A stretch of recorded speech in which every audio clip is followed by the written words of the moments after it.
What? Dude, as a ball knower, I'm sometimes shocked when I find out new shit. Like that I don't remember. What an insane way to try and defend Donald Trump, dude. As though that's gonna work at all.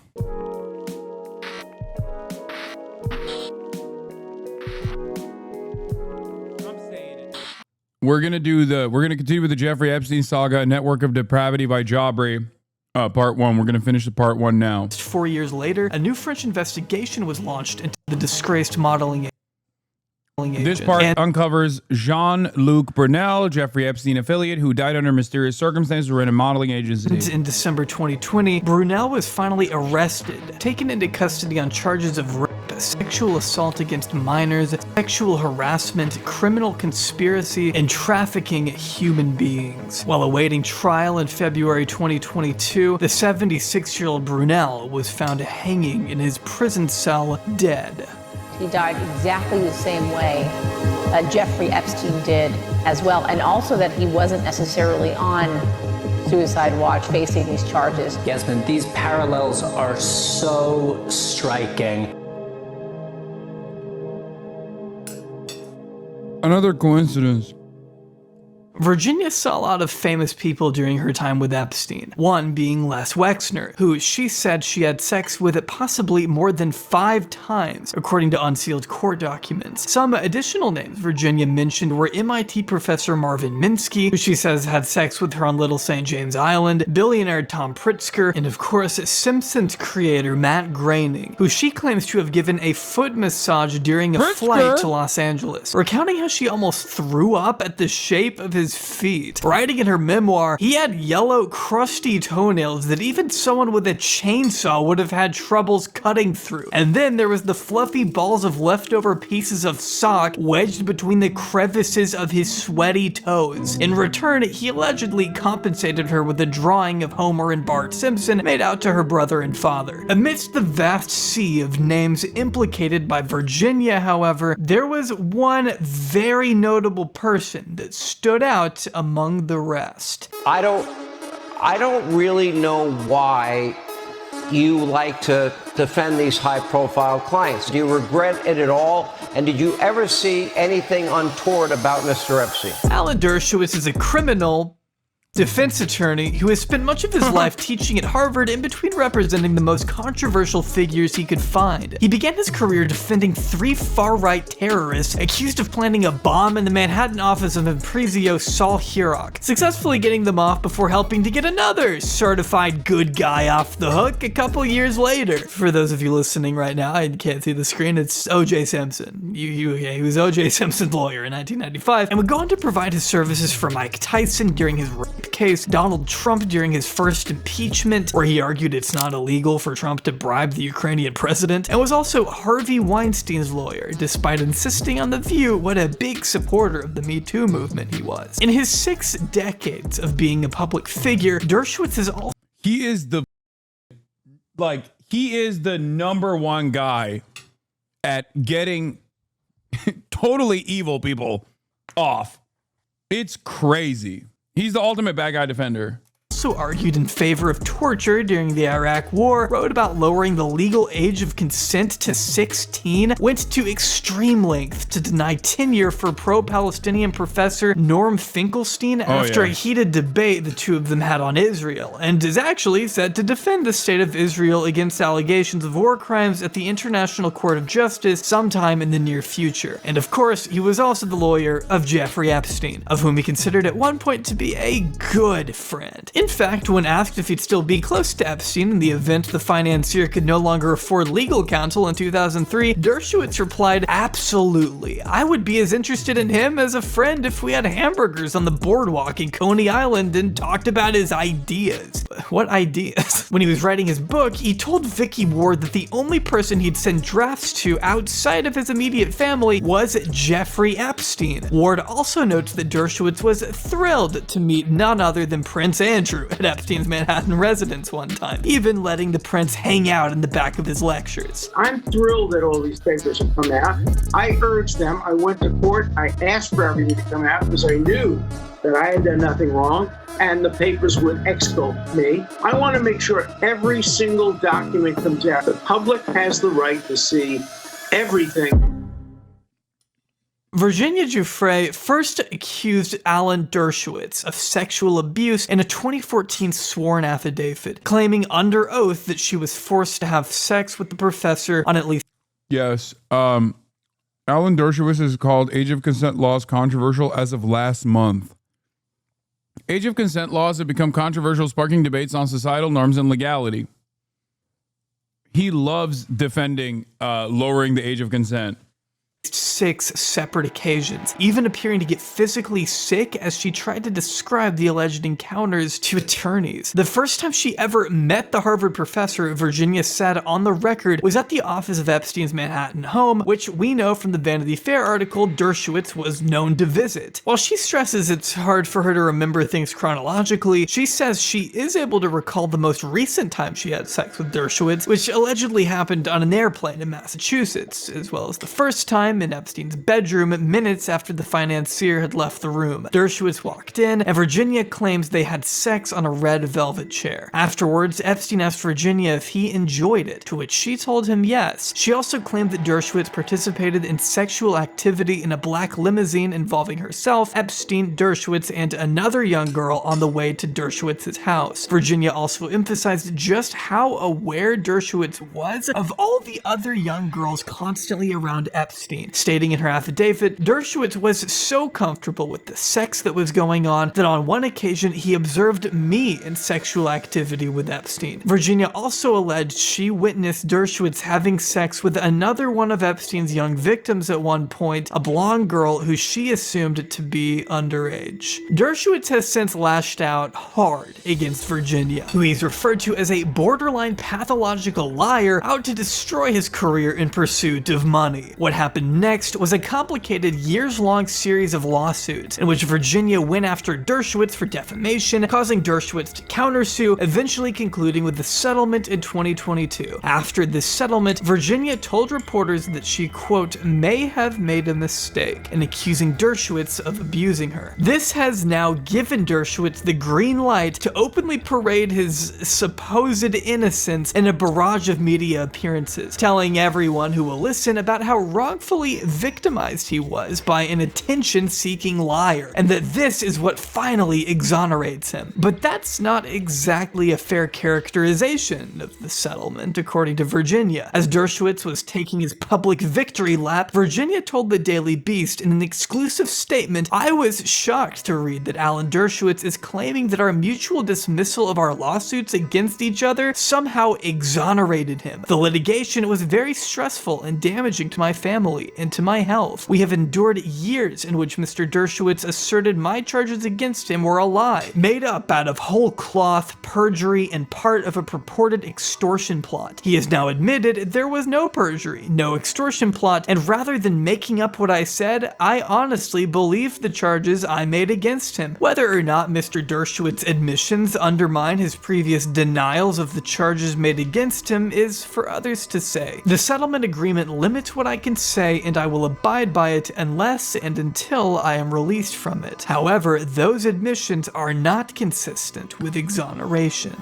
I can tell you she is still a prostitute. She is selling false stories now for money about me. Do you have any concern calling her a prostitute when she was victimized at such a young age by this wealthy man? She was not victimized. She made her own decisions in life. But at the age of 15, some would say that's a little young and that she was taken advantage of. I'm talking about the age of 19. Look, that's between her and the federal government and the people that she claims victimized her. For what it's worth, I think it should also be said that Virginia had in fact told several people about Dershowitz being involved with Epstein's operation years before her affidavit. And for Dershowitz's part, it would seem he was totally fine with a friend of his making a quote-unquote joke about Epstein housing young girls in 2014. Virginia also reiterated to the Daily Beast that Mr. Dershowitz sued Mr. Boyes, her lawyer, for charging Mr. Dershowitz with participating in Epstein's sex trafficking and other misconduct misconduct. Mr. Boyce did not retract any of those charges, but Mr. Dershowitz nevertheless dismissed his claims against Mr. Boyce. That too hardly seems like exoneration. And if that's not enough, another Epstein victim, Sarah Ransom, also accused Dershowitz of having sex with her while she was being trafficked by Epstein. To this day, Ransom has never retracted her allegations against Dershowitz. All the feminist groups and the radicals who think this is the worst thing in the world,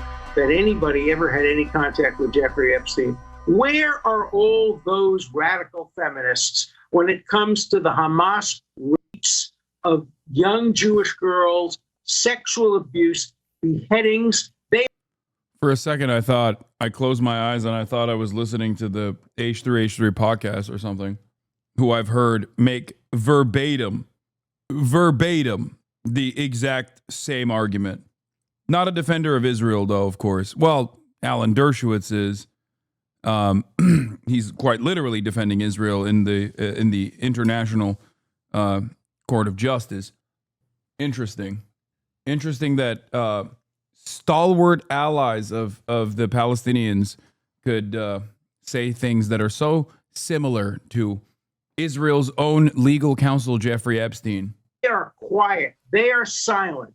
The incredible hypocrisy of the Me Too movement. Me too, except if you're a Jew. One of the first times Jeffrey Epstein made national headlines was in 2002, in this article written by Landon Thomas Jr., who, by the way, would also go on to write an extremely positive piece for the Financier after he was sentenced for procuring an underage girl for prostitution, and before getting fired from the New York Times for admitting he was still friends with the convicted pedophile. Oh, he also asked Epstein for $30,000 in 2017, according to the Daily Beast. So that's fun. Pretty normal guy. Anyway, in this article, he uses language like he collects beautiful minds, and Epstein brings a trophy hunter's zeal to his collection of scientists and politicians. And that last part certainly isn't wrong, as subsequent data from the Center of Responsive Politics shows Epstein donated to a litany of politicians from both the right and the left, including Chuck Schumer, Bob Dole, Bob Packwood, Elliot Spitzer, and even former President George H.W. Bush. But of those names is a politician who's long been associated with Epstein since the mid-90s. Someone who Virginia says she met on Little St. James, and someone who's already been caught lying about his connection to the late pedophile.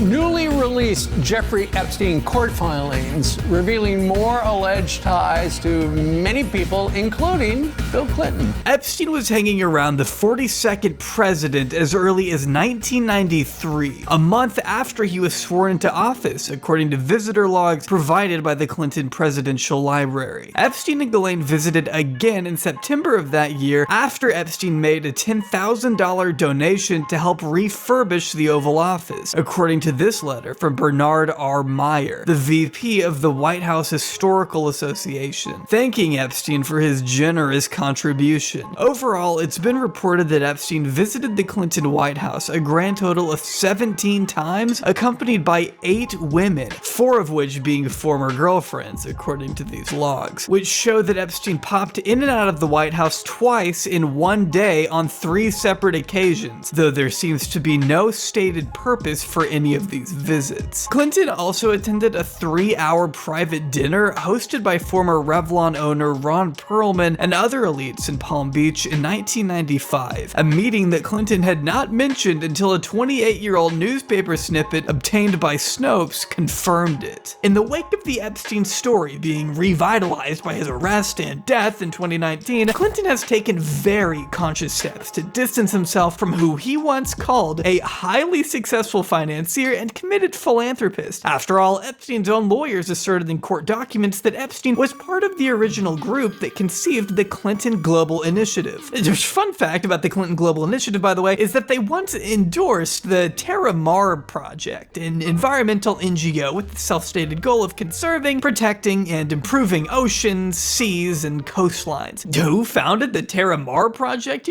Glenn Maxwell. Gray bars are back.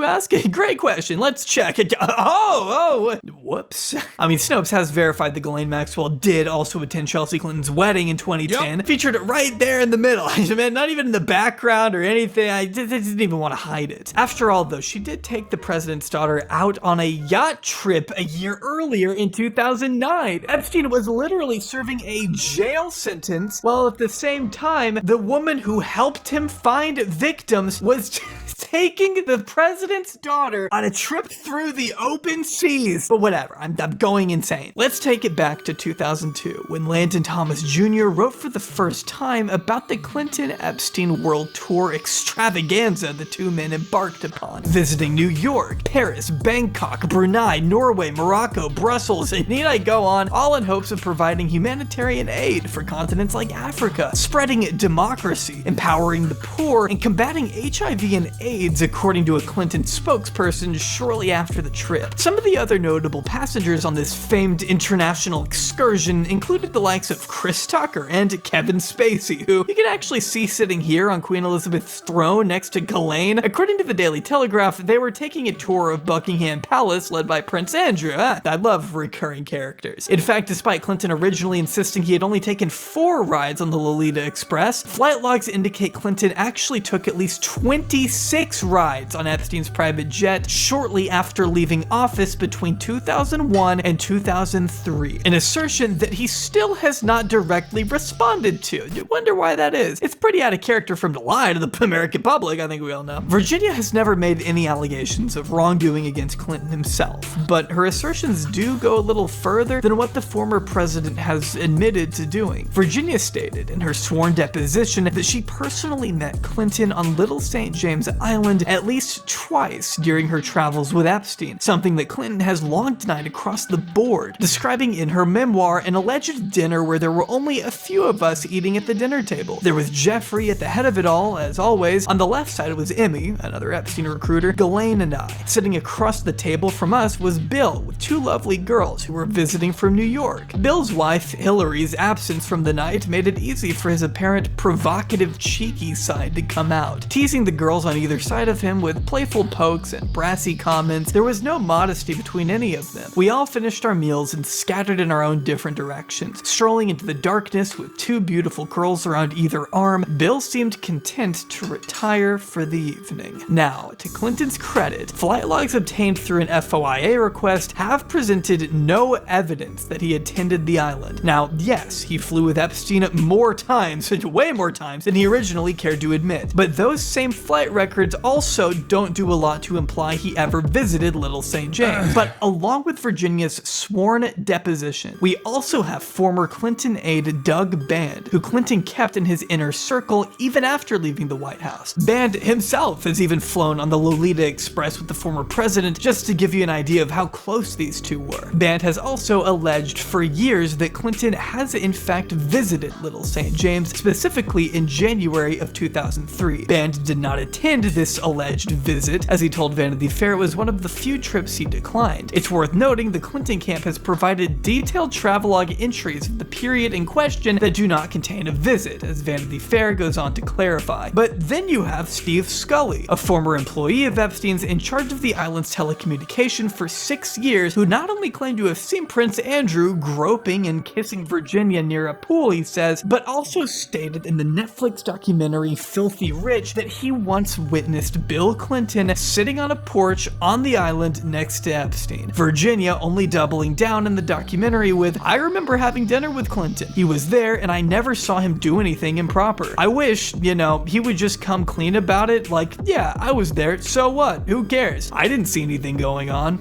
Any comments on the alleged allegation of your connection with Jeffrey Epstein?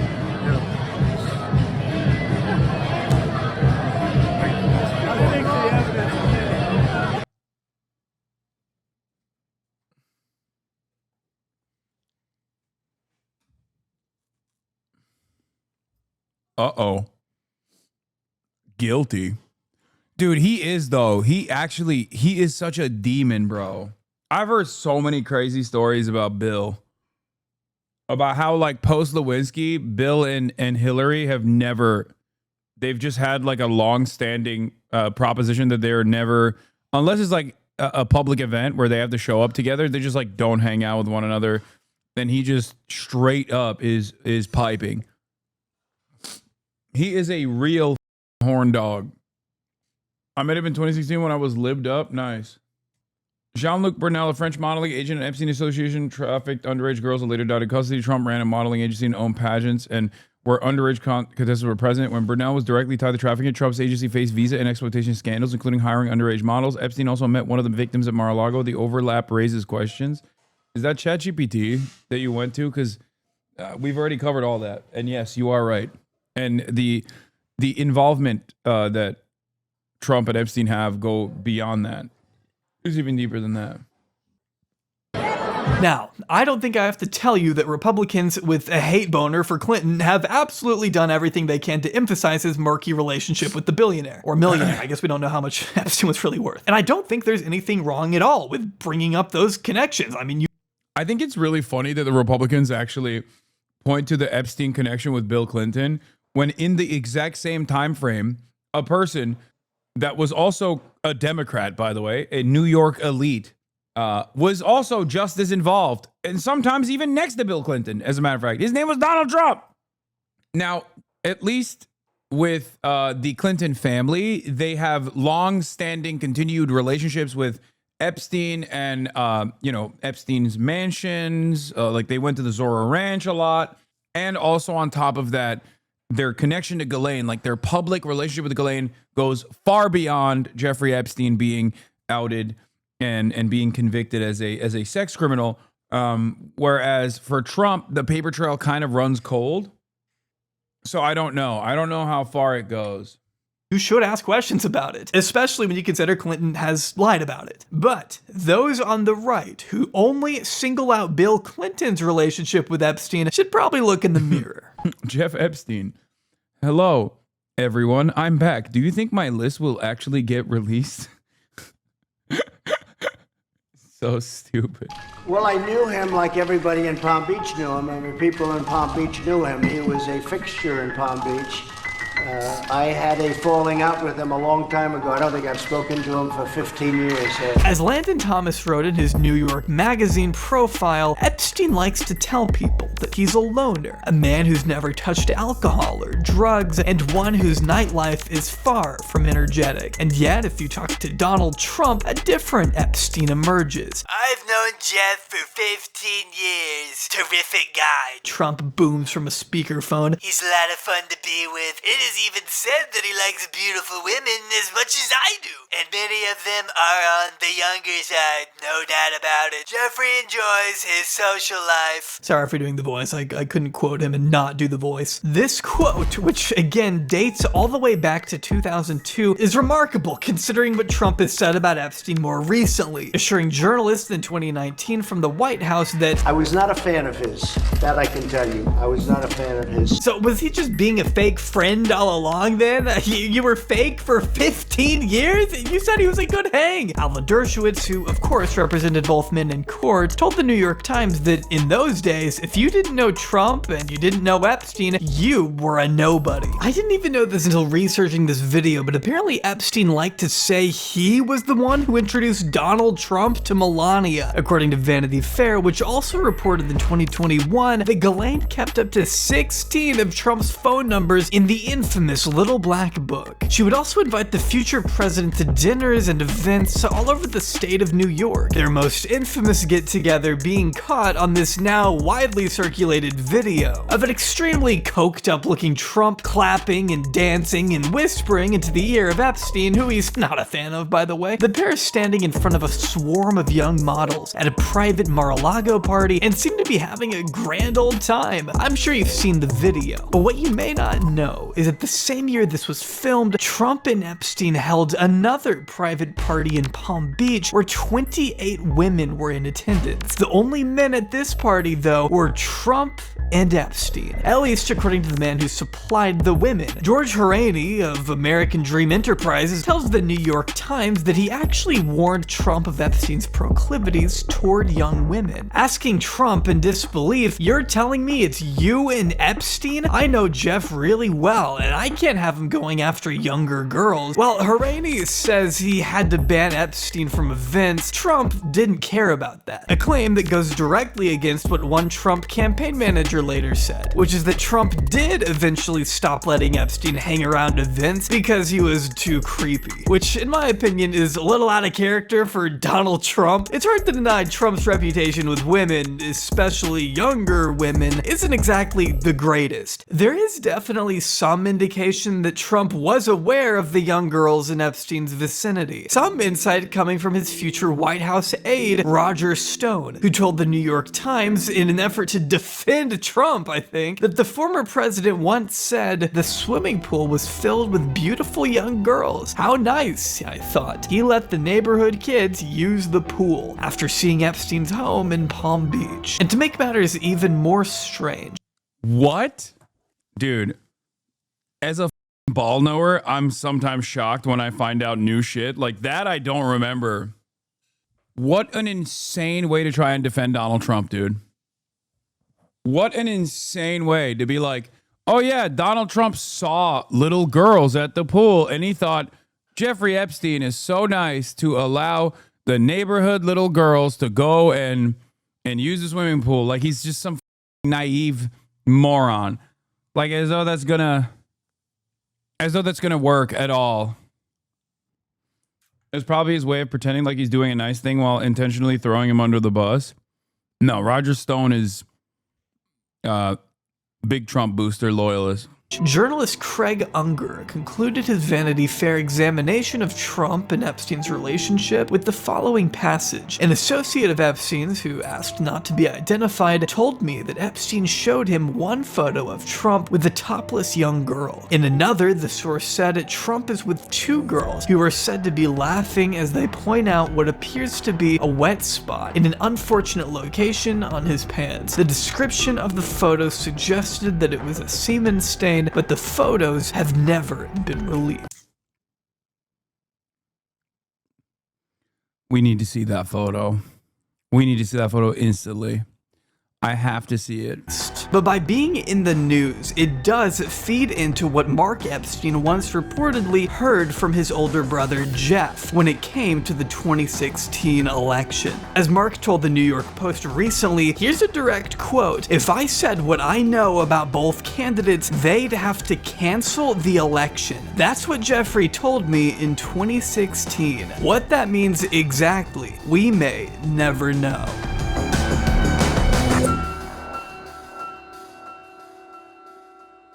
The two New York natives wouldn't stay friends forever though. While the exact reason for their split is still uncertain, it seemed to happen around 2005 when Epstein threatened to sue Trump over his purchase of a 65,000 square foot property Epstein had set his sights on, which was I think given how much we've seen the leaks and Michael Wolff confirming that he saw the photo, we'll probably see Trump's pre-cum soon.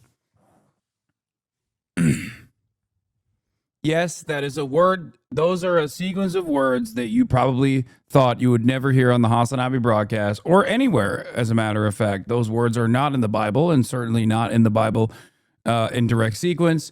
We will eventually see Donald Trump's pre-cum photo, which I will be adding to my rare Trump collection. First in my bloodline to hear that sentence, by the way. Yep. The rarest of all Trumps. Trump and Jeffrey Epstein. With Trump ultra rare, in an ultra rare position where there's pre-cum in his pants. Pre-cum Trump. Was also once owned by Les Wexner, by the way, another fun fact. The thing never actually went to court, but it's been reported that Epstein himself once theorized that it was actually Donald Trump who tipped off local police in Palm Beach as a kind of retaliation for the threat. Sure, we know Trump is a petty guy, but authorities ultimately began looking into Epstein because of what young girls in He's not just a petty guy, he might be a pedo guy too. Community had been saying. Unfortunately for them, the efforts of these prosecutors would tragically prove pretty feckless. Breaking news and the fallout from the 2008 plea deal involving Palm Beach County billionaire Jeffrey Epstein. Just hours ago, Labor Secretary Alex Acosta, as we've reported, vigorously defended his oversight of that plea deal. Mr. Acosta is doing. He also is a very weird looking dude. Right? Like, he's such a weird looking guy.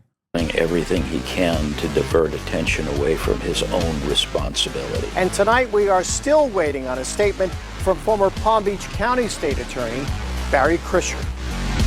So this video... Yeah, someone said chopped. Alex Acosta was Chuz. He was chopped Huz, dude. Former labor secretary and the prosecutor that gave Jeffrey Epstein a sweetheart plea deal was chopped Huz.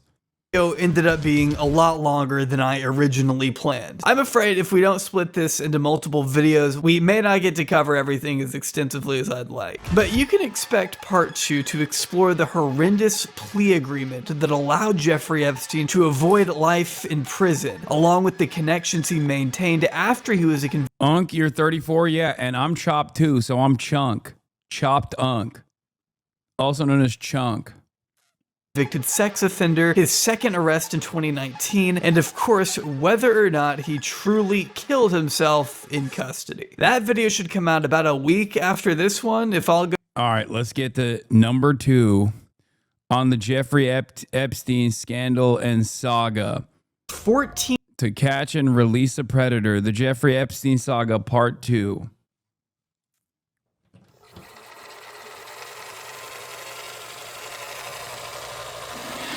About 2 decades ago, authorities in Palm Beach, Florida began receiving tips of a middle-aged, enigmatic billionaire abusing underage girls in the community. At that time, Jeffrey Epstein already carried an unusual reputation. People knew he was someone with deep ties to the upper echelon of society, though not much was known about the exact nature of those connections, where he acquired all his wealth, and what was happening inside the walls of his 14,000 square foot palace. That is until a concerned parent. I know Twitter thinks I'm 38 because of Dexterity Knox. Austin Knox has cooked me once again. Austin Knox has once again cooked me. Look at, man, I'm 50. I look great for 38. If I look this good at the age of 38, I will be so happy. Yes, I know Wall Street Journal let Abu Shabab, who is the head of the ISIS-affiliated gang, and the Israeli collaborator, who created a new militia force called the Popular Forces, wrote a editorial piece for the Wall Street Journal. I mean, after HTS, this should come as no surprise. Guys, we literally made a former Al-Qaeda commander the president of Syria. Okay? It does not matter. What the f***, you're 38? No, I'm 34. A former Al-Qaeda commander is now the president of Syria. They took him off the terrorism watch list. And on top of that, like, yeah, Israel gets to work with whichever ISIS affiliate they want to. That means automatically that they're no longer bad. They're good now.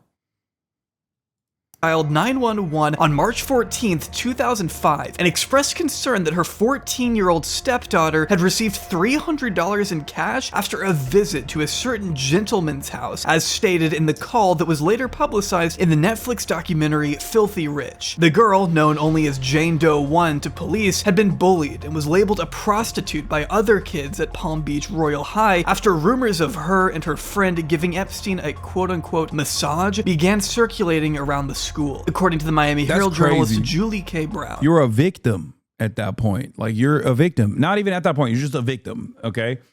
God damn, dude. American high schools are so ruthless. It's like they were slut-shaming a victim of pedophilia. That's crazy. As she wrote in her book, Perversion of Justice, an investigation... Black and Gem. Thank you for the 20 gifted subs. soon identified the cousin of Jane Doe's boyfriend, Haley Robson, as the 16-year-old who introduced her to the financier. Being one of his many teenage recruiters, Haley's job was to bring Epstein as many young victims as possible, telling People magazine that at 16, she had no idea what she was getting herself into, stating that she wasn't mature enough to understand the repercussions. Thinking to herself at the time, what am I gonna do next? Am I going to college? Am I gonna move? Am I gonna stay here? Etc. As she went on to testify, Arrest Obama was this week's the red meat thrown to us in the media. It hasn't worked. Next week, Biden laptop, Maxwell pardon, Adam Schiff, anything but Epstein.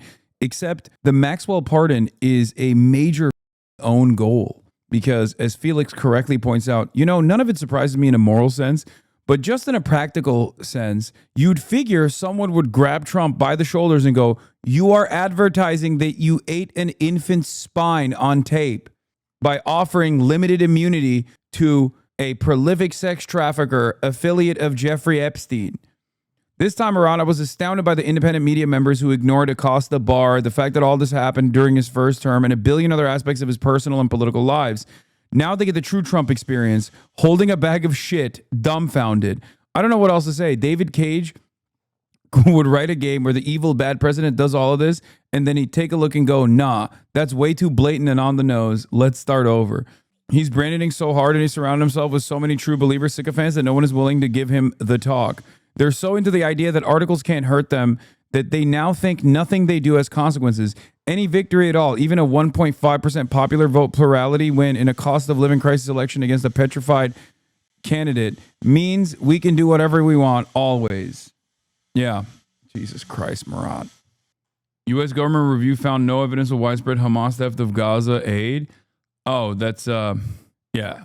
We'll get to that as well. But yeah, this is the no spin zone, baby. There's no spin zone. And by that I mean it is impossible.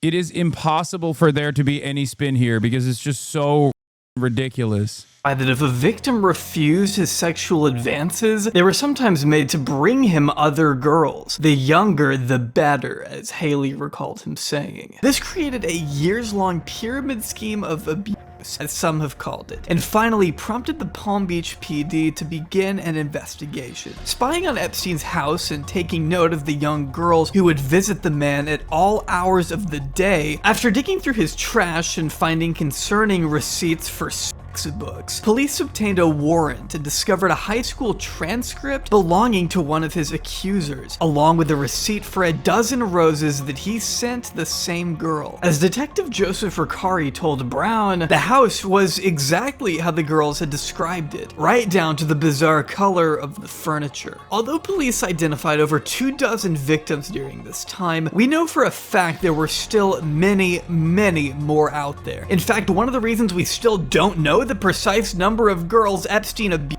is because of an infamous plea deal that would come later. A deal that essentially quashed an ongoing FBI investigation that could have exposed the scope of Epstein's operation right then and there, which is enough to leave any victim feeling despondent and disrespected. They could have seen justice if it weren't in part for Epstein's team of seasoned lawyers working with the government to hammer out a highly controversial agreement on the pedophile's terms. One of the disappointed lawyers who pressed for release of the FBI Epstein dealings said the treatment went way beyond preferential. Because they don't have to. There's no law or statute that says that the justification for a plea negotiation has to be actually written in there. It doesn't have to be written in there. And it really is something that we may never know because it really is what came out of all of their negotiations. What was so important to the government that sex crimes described in this agreement were treated so lightly?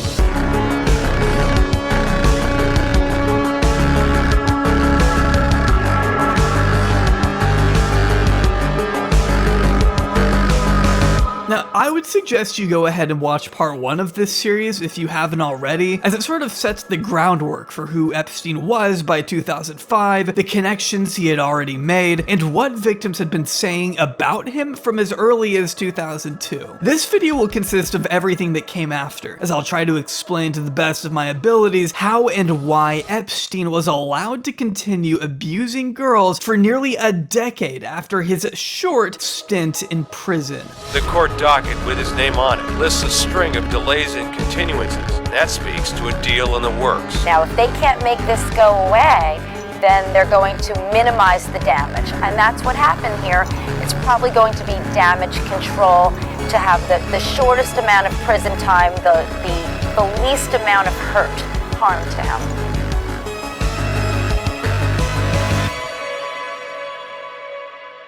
But before we go any further here, I do want to go ahead and thank today's sponsor, Aura. If you've ever Googled yourself, you may be alarmed to see a shocking amount of your own personal information, like your name or email address, exposed online for the entire world to see. Shady data brokers are known to sell your information to scammers, spammers, or to anyone else who may want to target you. Thankfully though, Aura shows you exactly which brokers are selling your information and can submit opt-out requests on your behalf. It helps reduce the amount of...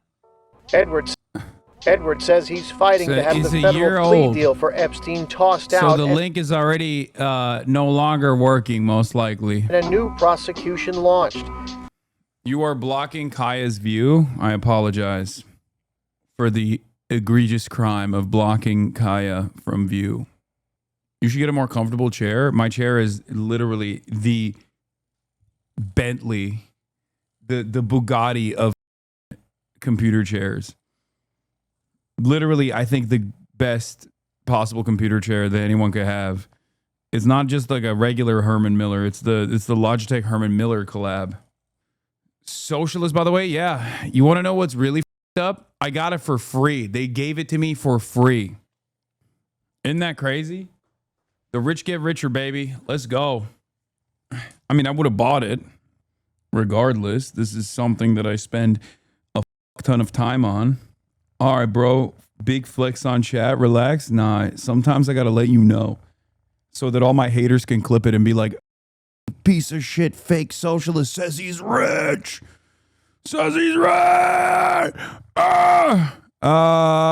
He says he's rich. West Palm Beach Congresswoman Lois Frankel is calling for a congressional investigation. When it comes to the Epstein plea deal, there's a small cast of characters we'll need to introduce. You had the Dersh, of course, but Epstein also brought on legal powerhouse Kenneth Starr to his all-star defense team.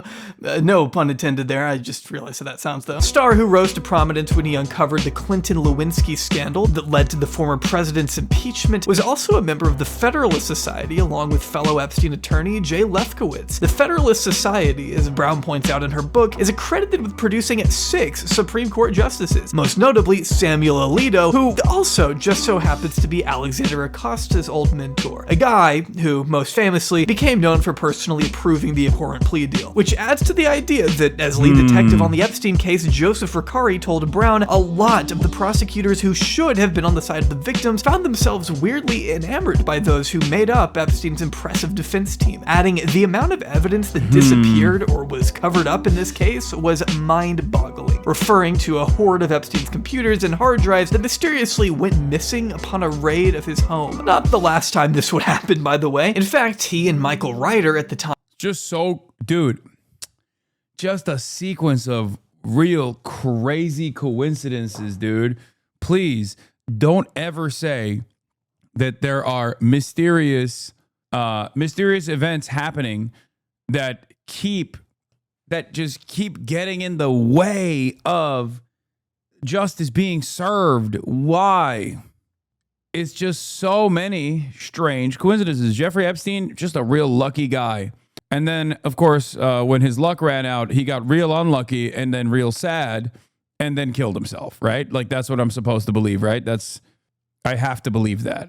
The police chief who launched the original investigation into Epstein in Palm Beach both maintained that for whatever reason, prosecutors would rather throw the case instead of go after someone so well connected in the political world. I mean, after all, maybe some of these guys wanted jobs in higher places. They weren't exactly gonna make any friends by throwing a prolific campaign donor behind bars for life. And one way of assuring Epstein would get a lighter sentence was by putting the case in front of a grand jury. A grand jury who, according to Ricari, was only given part of the Epstein story by state prosecutor Lana Belalovic. Belalovic, it should be mentioned, had her own doubts regarding the victims' testimonies, and basically fed right into the narrative Epstein's defense had tried cooking up, that these victims were actually not victims at all. They were drunks, delinquents, and drug users hell-bent on attacking an innocent old man for his money. They were nothing more than greedy prostitutes, according to both Epstein's defense and seemingly Belalovic herself. In her book, Brown recounts an alleged conversation between Ricari and Belalovic. Ricari asking the guys, since this came out, the DOJ has granted limited immunity to Ghislaine Maxwell, so clearly no wrongdoing here, okay? Yeah, this is really funny. Stuff is getting so funny, says Evan. Getty Images is incredible. This guy responds, who is this guy? He's in the vicinity of Epstein, so he must be a pedophile. No, the guy he's pointing to, yes, is absolutely perhaps the worst guy to sarcastically point to is it's Prince Andrew. Ha! This is gonna own all the libs that keep saying that people who keep consistently being photographed around Jeffrey Epstein are pedophiles. Well, what about this guy? It's like, yeah, dude, he is too. That's the point. Yes, actually. Prosecutor, how can you not believe these girls when you haven't even interviewed them? Ricari himself had already interviewed at least 30 victims, by the way. Belalovic responded, look, we have pictures of a girl holding a beer in her hand. She's underage and she's drinking. They're talking about smoking pot and drinking and sex on MySpace. This is problematic. To which Ricari rightfully argued, tell me which teenager doesn't drink. Based on this criteria, you're telling me the only victim of sexual Dude, this is why I call lawyers debate perverts, okay? And Supreme Court justices debate pedophiles. Like the highest degree of debate pervertry is when you're a judge, and the higher you get elevated in being a judge, the higher your perversion increases. Like this is straight up the same kind of like annoying sophistry that you see online from communities that love debating, and it's a sport for them. It's just crazy because like at least these guys are high powered, get paid a lot to do this like monstrous deed. Many such cases of people who do it for free online at the behest of their favorite content creator who doesn't know that they exist. Yeah, I burped, sorry. Battery could be a nun. Ricari insisted the evidence they mounted against Epstein during this time, which included flight logs, phone records, phone numbers belonging to girls, copies of written phone messages found in Epstein's trash, and even a high school transcript belonging to one of the victims was more than enough for a conviction. Not to mention at least 24 victims had been identified and interviewed by authorities at this point. For all intents and purposes, there was no valid reason for this not to be a slam dunk case, which makes what happened an even bigger travesty for all the girls traumatized at the hands of Epstein and his high-profile buddies. Once Dershowitz had officially taken the reins, Ryder described State Attorney Barry Krischer's apparent heel turn to the New Yorker, noting also in a deposition that at first Krischer said, let's go for it. This is an adult male in his 50s who had sexual contact with children. But once Dershowitz got involved, the tone and tenor of the discussions of this case with Mr. Krischer changed completely. After meeting with Dershowitz a few times, who went to nasty lengths to destroy these girls' reputations, as he once supposedly told the attorney in private, Krischer made a controversial move to pull together a grand jury who did successfully charge Epstein in 2006 with only solicitation of a prostitute. Only that wasn't even really scratching the surface of what Epstein was being accused of. Not only had Epstein solicited sex from way more girls than just one, like the charge asserted. Ricari later told Brown he felt the grand jury hadn't been given the full picture of the situation at all, and that Belalavik and Krischer were essentially resting the entire case on one victim's Yeah, I mean, it's just classic defense to literally engage in the defamation or engage in attacks against like victims, no matter how young they are, referring to 14, 15-year-old girls as prostitutes is really f***ed up, but it is also exactly what Alan Dershowitz got away with doing successfully. Testimony, not even alluding to the almost 30 other girls that had accused Epstein in total. These were also children, mind you. The fact that this child victim was reduced to just a prostitute in this ruling should be criminal. By the way, the criminal justice system directly convicted Jeffrey Epstein of a lowered case, a lowered sentence of procuring prostitution from minors, as in they also went along with this. Like, he was supposed to be initially charged with sex trafficking of minors and statutory rape of minors, like children. But instead, he was actually charged with the solicitation of prostitution, including from a minor, which is insane. Because the underlying implication there is like that the minor can somehow consent to working as a prostitute. In itself. It goes without saying that Michael Ryder was furious, as anyone with a conscience would be. I mean, Epstein was released on just a $3,000 bond hours after the charge. Those at the Palm Beach PD who knew the extent. Yeah, by the way, this is also, remember, when I first said Ghislaine Maxwell pardon watch, Ghislaine Maxwell is probably going to get pardoned. People in the chat said, there's no way, that's crazy. Limited immunity for Ghislaine is official from the Department of Justice, so remember that. Of Epstein's crimes immediately slammed Krischer for giving Epstein special treatment. Ryder then called upon the FBI to open their own investigation. During what was called Operation Leap Year, the FBI began to compile even more mountains of evidence against the financier. For a while, it looked like Epstein might finally be sent away for good, until Alan Dershowitz reached a shocking non-prosecution agreement with the U.S. Attorney for Miami, Alexander Acosta. This secret deal that took over a year to negotiate has been rightfully and viciously You don't think they'll commute her sentences? Says yes, that's what's going to happen. criticized. I don't know exactly what kind of leniency or sentence commutation they will. I don't know what kind of power that they have, but yes, there will be. In my opinion, there will be a pardon or a sentence commutation, like some sort of benefits for her, some sort of leniency in the sentencing, some sort of adjustment to her sentence.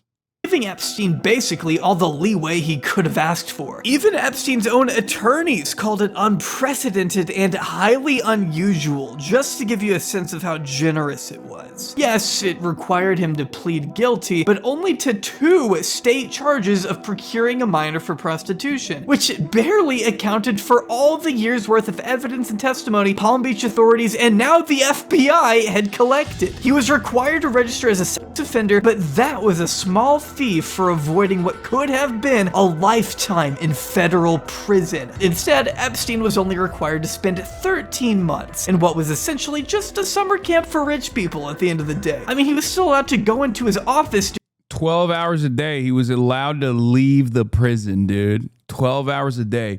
That is unheard of for an offense like for a sex offense against a minor. Sex offenders in general do not get to walk around freely. Okay, because a big part of why you are put behind bars is quite literally because you're a danger to additional victims.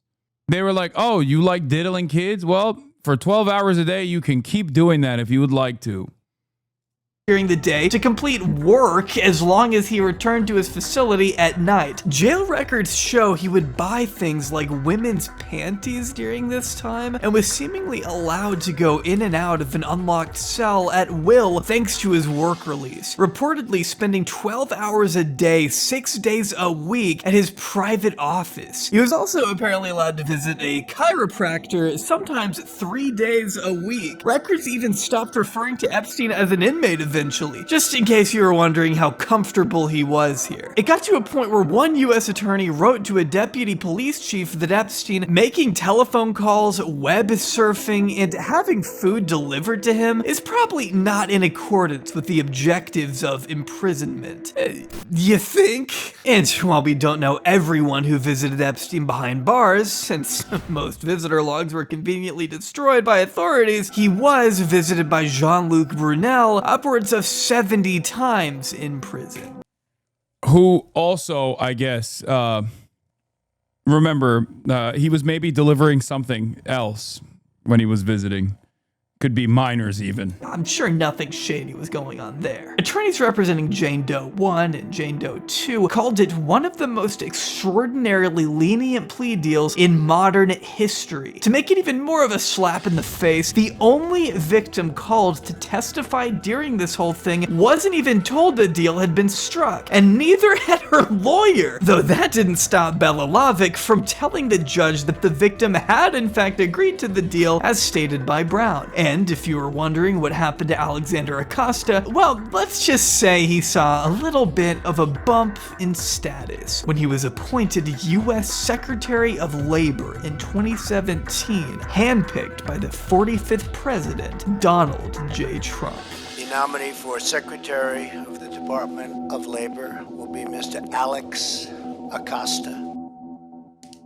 Brown acknowledges that as labor secretary, Acosta would have had direct oversight of America's labor laws, which quite literally includes human trafficking. In fact, if it weren't for her bombshell article published in 2018, it's likely Acosta would have kept that position longer, and it may have kept Epstein further away from public consciousness too. It was really the work of Julie K. Brown and others at the Miami Herald that demanded attention be brought to this dark stain on Acosta's resume and called for a re-examination of Epstein himself, which... Once again, very strange to me that, like, these are such key players in the Jeffrey Epstein saga, and all of the Trump loyalists that demand the release of the Epstein files never seem to put these puzzle pieces together.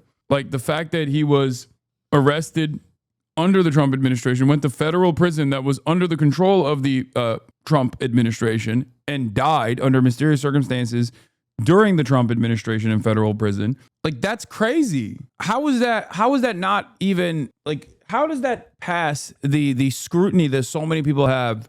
I don't understand it. Like, Trump made the guy who gave Jeffrey Epstein basically the most insane plea deal of all time a greatly elevated status, like the labor secretary at the time. Ultimately culminated with his second arrest the following year. Not even Congress seemed to give a second thought toward Acosta's sweetheart deal, as they confirmed him to the president's cabinet with ease. So if you needed to have any less faith in our government, there you go. Acosta, however, facing public pressure, chose to resign from the Trump administration in shame, about 2 years after he got the job. Then, after an extensive investigation into the Epstein deal in 2020, the Department of Justice ruled that while Alexander Acosta acted in, quote, poor judgment, his decision did not translate to professional misconduct, despite leaving the victims completely in the dark while plea negotiations were underway. And although Acosta may have personally maintained that he did nothing wrong, standing by his decision and offering no apologies to the victims, the scandal had already cost him his career. So, not sure what he's up to now, but I'm just glad we don't have to see his face on TV anymore. By 2009, Epstein was... Wonder what Alex Acosta is doing lately.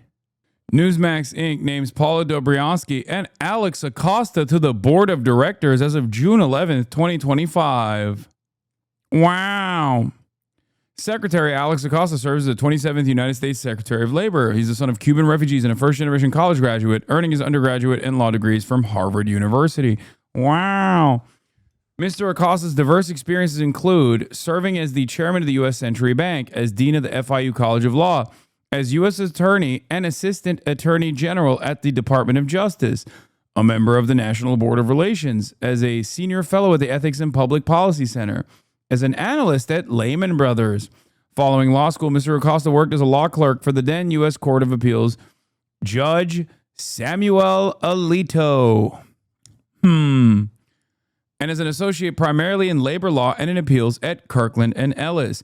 Mr. Acosta has served 4 presidentially appointed Senate-confirmed positions. In 2002, Mr. Acosta was confirmed as a member of the National Labor Relations Board. In 2003, he was confirmed Assistant Attorney General for the Civil Rights Division of the U.S. Department of Justice. From 2005 to 2009, Mr. Acosta served as the U.S. Attorney for the Southern District of Florida. Glad that he got elevated in the process. Glad he got elevated in that process after his wonderful work as the U.S. Attorney for the Southern District of Florida. What did he do then? What did he do when he was the U.S. Attorney for the Southern District of Florida? Newsmax earlier today or yesterday was calling Ghislaine Maxwell a victim. That Newsmax. They were saying, well, one could say that Ghislaine Maxwell is a victim. Mr. Acosta's diverse experiences. Mr. Acosta, from 2009 through 2016, Mr. Acosta serves as the dean of the FIU College of Law, a majority Hispanic law school. During his tenure, FIU law flourished. In December 2013, Mr. Acosta was named chairman of the U.S. Century Bank. Mr. Acosta served as a chairman through May 2017, successfully leading a recapitalization and management renewal that resulted in an exit from TARP, a return to profitability, an extraordinary improvement in asset quality, and lifting of the FDIC consent order. And then he became the labor secretary. Cool. Nothing to see here, man. It's just normal stuff. A free man, even though he resented Dershowitz for getting him what he believed to be too harsh of a sentence. After all, Epstein never believed his crimes amounted to anything more than stealing a bagel, in his own words. To give you an idea of the ego we're dealing with here, once Epstein got out, he commissioned an entire mural of himself in prison as a reminder of where he had once been and where he could very well end up again. Not like this would stop him from abusing more women over the next decade, though. In December 2023, the Wall Street Journal published an extensive piece documenting in great detail all of the women who have since come forward about the experience they've had with Jeffrey Epstein after he got out of prison in 2009. And it should be emphasized, every single instance of abuse outlined in this article after 2009 would not have happened had Epstein been rightfully sent to jail for life when authorities had him. He was instead able to throw $100,000 at a well-known PR firm to rehabilitate his image in 2011, according to court documents. The same firm previously used by Michael Vick and Rush Limbaugh to varying degrees of success, I suppose. Either way, Epstein didn't seem to have much of a problem getting on the good side of scientists who gladly accepted hefty donations to their Ivy League schools and laboratories. One particular beneficiary who was actually cool with Epstein on a personal level before and after his sentencing was theoretical physicist at Arizona State and Yale, Lawrence Krauss. Krauss, who I mentioned at the beginning of this video, actually gave that Daily Beast article some more quotables, which are very rough. They're rough, okay? If anything, the unfortunate period he suffered has caused him to really think about what he wants to do with his money and his time, and support knowledge, which, by the way, again, is just such a laughable sentiment. What knowledge Jeffrey Epstein had to offer the scientific community beyond a blank check and occasional visits to Pedophile Island is truly beyond my speculation. He believed in cryogenics, for God's sake. He wanted his penis frozen so that he could keep having sex after he... Yep, that's right. Jeffrey Epstein wanted to have his penis, his egg-shaped penis, frozen so that it could be used in the future. Just a real sicko. Direct connections to all of these elite institutions, by the way. The very same elite institutions that are, that have spent the last year and a half brutalizing its students with a conscience, with a moral backbone, that cry out about the associations that these institutes of higher learning have with a criminal state such as Israel. Just, Not the best judge of character these guys are. Died. He wanted to ingratiate his DNA into the human collective at his baby-making farm in New Mexico. To think that this guy was some scientific expert? That's insane. That's just not true. That's insane. I'm sorry. That's insane. But Krause doesn't stop there, only continuing to blow smoke up his ass by telling Alexandra Wolf Jeffrey has surrounded himself with beautiful women and young women, but they're not as young as the ones that were claimed. So obviously that means the claims couldn't be true, right? Come on, Krause. Use your purported scientific reasoning here to deduce that Epstein, a guy that now, by her own admission, hangs out with girls significantly younger than him, might just possibly go a tad lower than that too while he's at it. I mean, then again, What was he on the Joe Rogan Experience? I'm not the one with a PhD. So he continues, as a scientist, I always judge things on empirical evidence, and he always has women ages 19 to 23 around him, but I've never seen anything else. So as a scientist, my presumption is that whatever the problems were, I would believe him over other people. Capping it off with that amazing quote I referenced at the beginning. Just disturbing doesn't even begin to describe it. Though He's friends with Sam Harris. He hates Muslims and debates them. I know. All of these brilliant, objective scientists all just drop the actually. They cannot.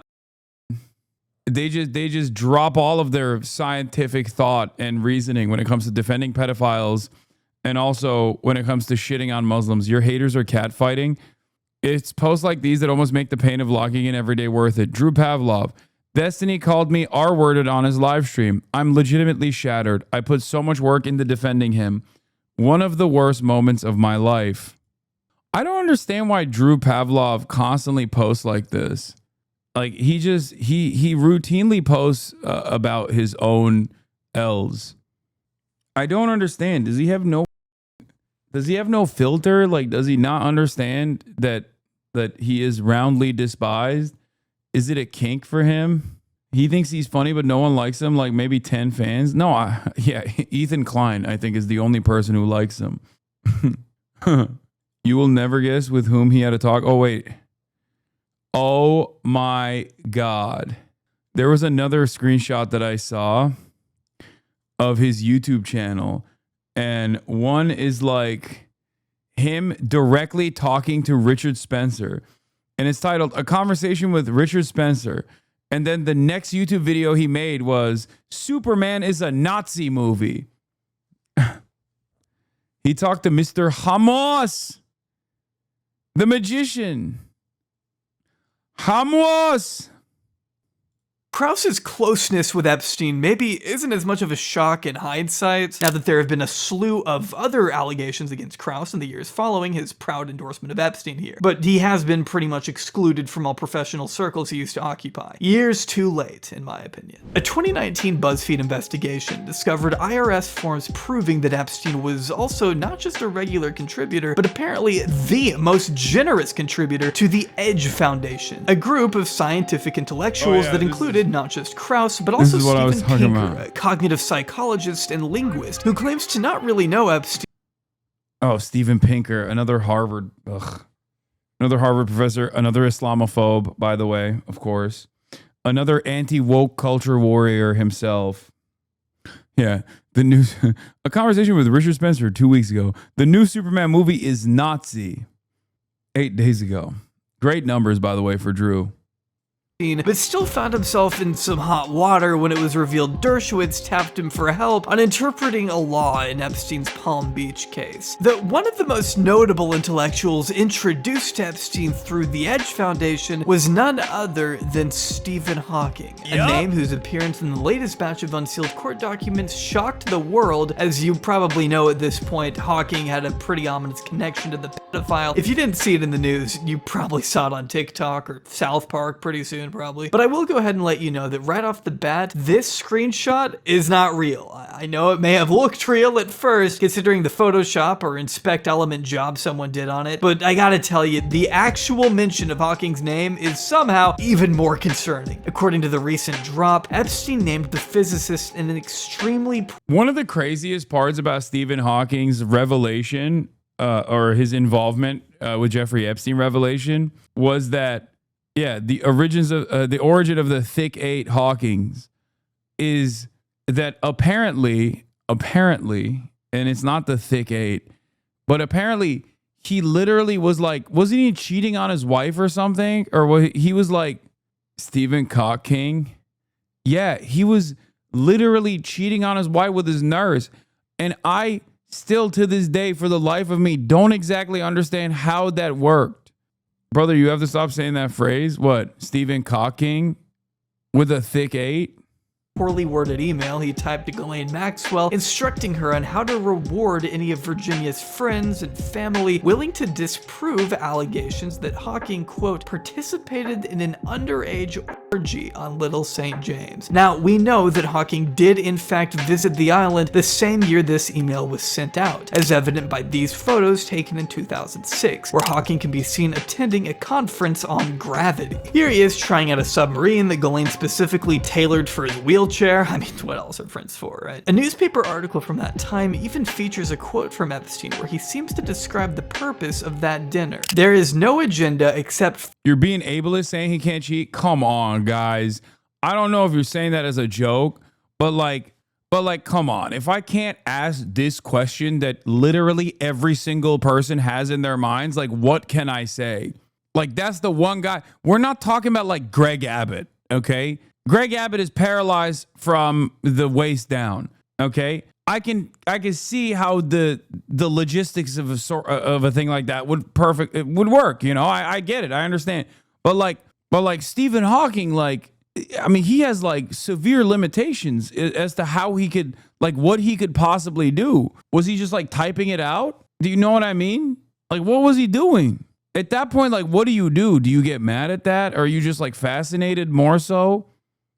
Fun and physics, and that's fun with a capital F. I mean, that's just such a weird statement when you consider who it's coming from. Wait, what do you mean by fun? The New York Times also provided a bit more context in 2019, noting that it took place over the course of 5 days and included this email from physicist Alan Guth, who told the Times that Epstein was always followed by a group of something like 3 or 4 young women, which lines up with what we've heard from Miles and Kathy Alexander, the couple who ran the island from 1999 to 2007. Kathy telling the Daily Mail in 2011 that she became concerned about the ages of the young girls he was bringing to the island. A few of them looked very young, and I couldn't help but wonder if their mothers knew where they were, with Miles stating he sometimes had to push back against Epstein's attempts to, quote, smuggle in female guests by boat without logging their names. One former air traffic controller even telling Vanity Fair on multiple occasions I saw Epstein exit his helicopter, stand on the tarmac in full view of my tower, and board his private jet with children, female children. They were always wearing college sweatshirts. It seemed like camouflage. That's the best way to put it. Recently described as, quote, the perfect hideaway and haven for trafficking young women and underage girls for sexual servitude in a lawsuit filed by the U.S. Virgin Islands, Epstein initially bought Little St. James from venture capitalist Arch Cummin for $7 million in 1998, though he was reportedly known to spend time at the island even in the years predating the official I'm gonna be honest, I know inflation and all, but like, that's pretty cheap for a whole ass island, right? I'm glad that other people are also saying that in the chat, and I'm not alone with this, because like 7 mil, you can get $7 million is like a really, really nice house in Los Angeles, right? Like, you shouldn't be able to get when you're buying like an entire island, it should not be the price of like a home that exists. It's 1998, but still, I don't know. I'm not sure you realize just how cheap houses were in the 90s. Those 10 million LA beach houses were like $400K. Yeah, but even then, dude, like 1998 what is 7 million from 1998? Let's look up how much is 7 million in 1998 worth now. It's about 14 million. Like, that's cheap. That's still cheap. Real estate has gone up way faster than currencies. Is not like in the early 2000s. Somebody my dad works for was a high-end real estate person. And she sold an island for $2 million. Shit was just cheap back then. Purchase. In addition to ripping up all the native vegetation, Hasan, 35 mil is not cheap. are you talking about? $14 million for a whole ass tropical island? What do you mean? Like, no, first of all, $14 million is not cheap, is not a little amount of money. But for a island is insane. In exchange for 40-foot palm trees, Epstein decorated his 75-acre personal kingdom with a massive sundial, outdoor massage rooms, incredibly weird statues, swimming pools, a helipad, a tennis court, and a number of small villas, with the most infamous, of course, being this blue and white temple, with huge painted doors capped off with a golden dome that apparently blew off during Hurricane Maria. It also used to have statues around and on top of it, depicting what looks to be bird-like creatures on the roof, with what some have suggested are Greek gods out in front. But to this day, it still has not been confirmed what this temple was officially used for. Yeah, it's one of those things where I'm like, what is that? That's like one of the only things. That's one of the only things that makes me think like I'm not big into the symbolism of like elite pedophiles are doing like, satanic rituals or whatever. But like, this is so strange. This is so strange, dude. What the hell?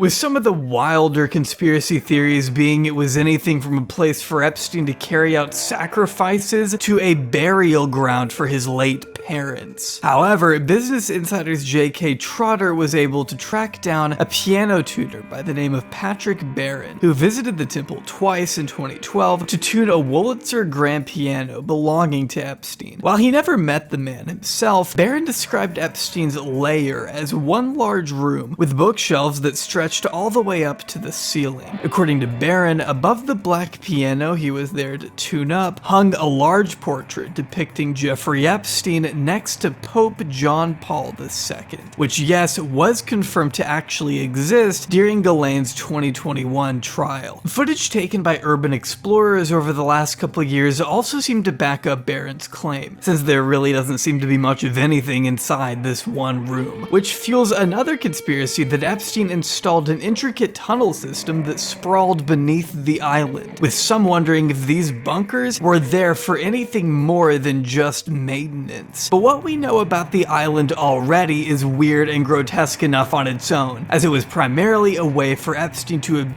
girls while distancing himself further from the feds. Or in Epstein's own words, this island was a place for him to truly do anything he wanted. I realize what I am. I'm very comfortable in my own skin, on my own island, or on my own ranch. I can think the thoughts I want to think. I can do the work I want to do, and I'm free to explore as I see fit. But he sure didn't do it alone, as one recent lawsuit alleged. See, in 2022, the Virgin Islands filed a massive lawsuit against America's largest bank, JP Morgan, for knowingly, negligently, and unlawfully providing and pulling the levers through which recruiters and victims were paid and was indispensable to the operation and concealment of the Epstein trafficking enterprise. The suit also added that human trafficking was the principal business of the accounts Epstein maintained at JP Morgan. It alleged that the bank continued providing services for Epstein even after he was raising red flags for his conviction as a child sex offender in 2008, as he was one of their most valuable clients. Though a spokesperson for the bank has tried to say they would not have done business with Epstein if we believed he was using our bank in any way to help commit heinous crimes, a lawyer representing Epstein's victims argued in a June 2023 court filing that the bank had no reason not to know the extent of Epstein's profound relationship with the former head of JP Morgan's wealth management department, Jess Staley. Jess Staley's argument that he had no relationship with Jeffrey Epstein pretty much completely fell apart after a series of emails came out, depicting an extremely embarrassing bromance that included Jess writing to Epstein things like, "I miss you, the world is a tough place, hang in there," while he was jailed in Palm Beach for, again, being a pedophile. Epstein was assuring the executive he was free to use the island as much as he wanted while he was away. All the while, other JP Morgan executives were debating amongst themselves themselves whether or not they should drop Epstein as a client. One 2008 email obtained by Bloomberg alluded to the bank being uncomfortable with Epstein, yet that didn't stop them from continuing to provide service to him until 2013, notably thanks to intervention from Staley himself. One 2010 email from JP Morgan's risk management literally asked the question, "See below new allegations of an investigation related to child trafficking. Are you still comfortable with this client who is now a registered sex offender?" Rest assured though that as the Financial Times— The answer is yes, they were. They were like, what do you mean? That's like one of our least criminal clients. It's a bank, dude. I mean, remember HSBC? Like the answer is always yes. These guys literally work with everybody, okay? Everybody. Reported, the bank later confirmed that, quote, Jess Staley discussed the topic with Jeffrey Epstein, who replied there was no truth to the allegations, no evidence, and was not expecting any problems. Now is also a good time to mention that while the current JP Morgan CEO, Jamie Dimon, denies having ever heard of Epstein remarkably, further Who connected Jeffrey Epstein and Jamie Dimon? Emails seem to show Leslie Groff, Epstein's personal assistant, setting up an in-person meeting between Epstein, Staley, and Dimon. Reading it, "Shall I have Lynn provide heavy snacks for your evening appointments with Jess Staley and Jamie Dimon? Or is this to be a nice sit-down dinner at 9 p.m.? To which Epstein responded, "Snacks." The Financial Times also notes that Staley continued exchanging emails with Epstein reading, "So when all hell breaks loose and the world is crumbling, I will come here to Little St. James and be at peace. Presently, I'm in the hot tub with a glass of white wine. This is an amazing place, truly amazing. Next time, we're here together. I owe you much, and I deeply appreciate our friendship. I have few so profound." When Epstein sent a photo of a young woman, Do you think there are other Epsteins out there? Yes. I mean, there are smaller... Like there are Jeffrey Epstein's for like lower class levels of celebrity. Diddy is similar, but like Jeffrey Epstein obviously is like the highest level. You have Andrew Tate, who's kind of like a Jeffrey Epstein as well. Many of them live in Dubai, and not only that, but also there's definitely like a Jeffrey Epstein substitute that's currently operating right now. I doubt that the intelligence community would just be like, all right, well, we lost our primary sex trafficking asset, so we're just going to let go of our blackmail operations or anything like that. I'm sure that there's another Jeffrey Epstein that's currently working. Staley then replied, "Don't tell me a French wine," to which Epstein remarked, "Always thoughts of alcohol. Whether that's code for something else is up to you to determine, of course." But separate emails also depict Staley referring to Disney princesses, writing, "That was fun. Say hi to Snow White for me." Epstein then asked, "What character would you like next?" When Staley answered Beauty and the Beast, Epstein stated, "Well, one side is available." And in 2008, while the two were making plans for Staley to visit Epstein's Palm Beach home, court filings allege Epstein wired a girl with an Eastern European surname $2,000, sending her another $3,000 in 2009, at the same time Staley told Epstein that he was going to London. News was breaking overnight. Barclays CEO Jess Staley is stepping down, this following an investigation into his relationship with convicted sex offender Jeffrey Epstein. It should come as no surprise that the bank reached a settlement with the Virgin Islands for $75 million, along with another settlement for Epstein's victim. I got you baited. The way you said that made it seem like Chris Hayes directly grilled JD Vance. Reportedly paying $290 million to over 100 girls abused by Epstein, which is of course in addition to another $75 million settlement reached with Deutsche Bank, the biggest bank in Germany that, along with allegedly facilitating Epstein's trafficking ring from 2013 to 2018, has been embroiled in controversy throughout history, most notably when it financed Auschwitz in World War II. Though neither settlement required Deutsche or JP Morgan to formally necessarily admit to any wrongdoing, these hefty payments do indicate to me just how willing they were to make the story disappear as fast as possible. After all, JP Morgan settled just days after former CEO Jamie Dimon and his successor Mary Erdos were called back to court to be re-deposed. I think it's clear these banks had more than a vested. It's crazy because he was just like, oh, I've never met him. Like, he literally denied it. Look at this. JP Morgan's Dimon denied having any contact with Jeffrey Epstein while they were being sued, as Jabri also pointed out. They're just such rapacious scumbags and liars.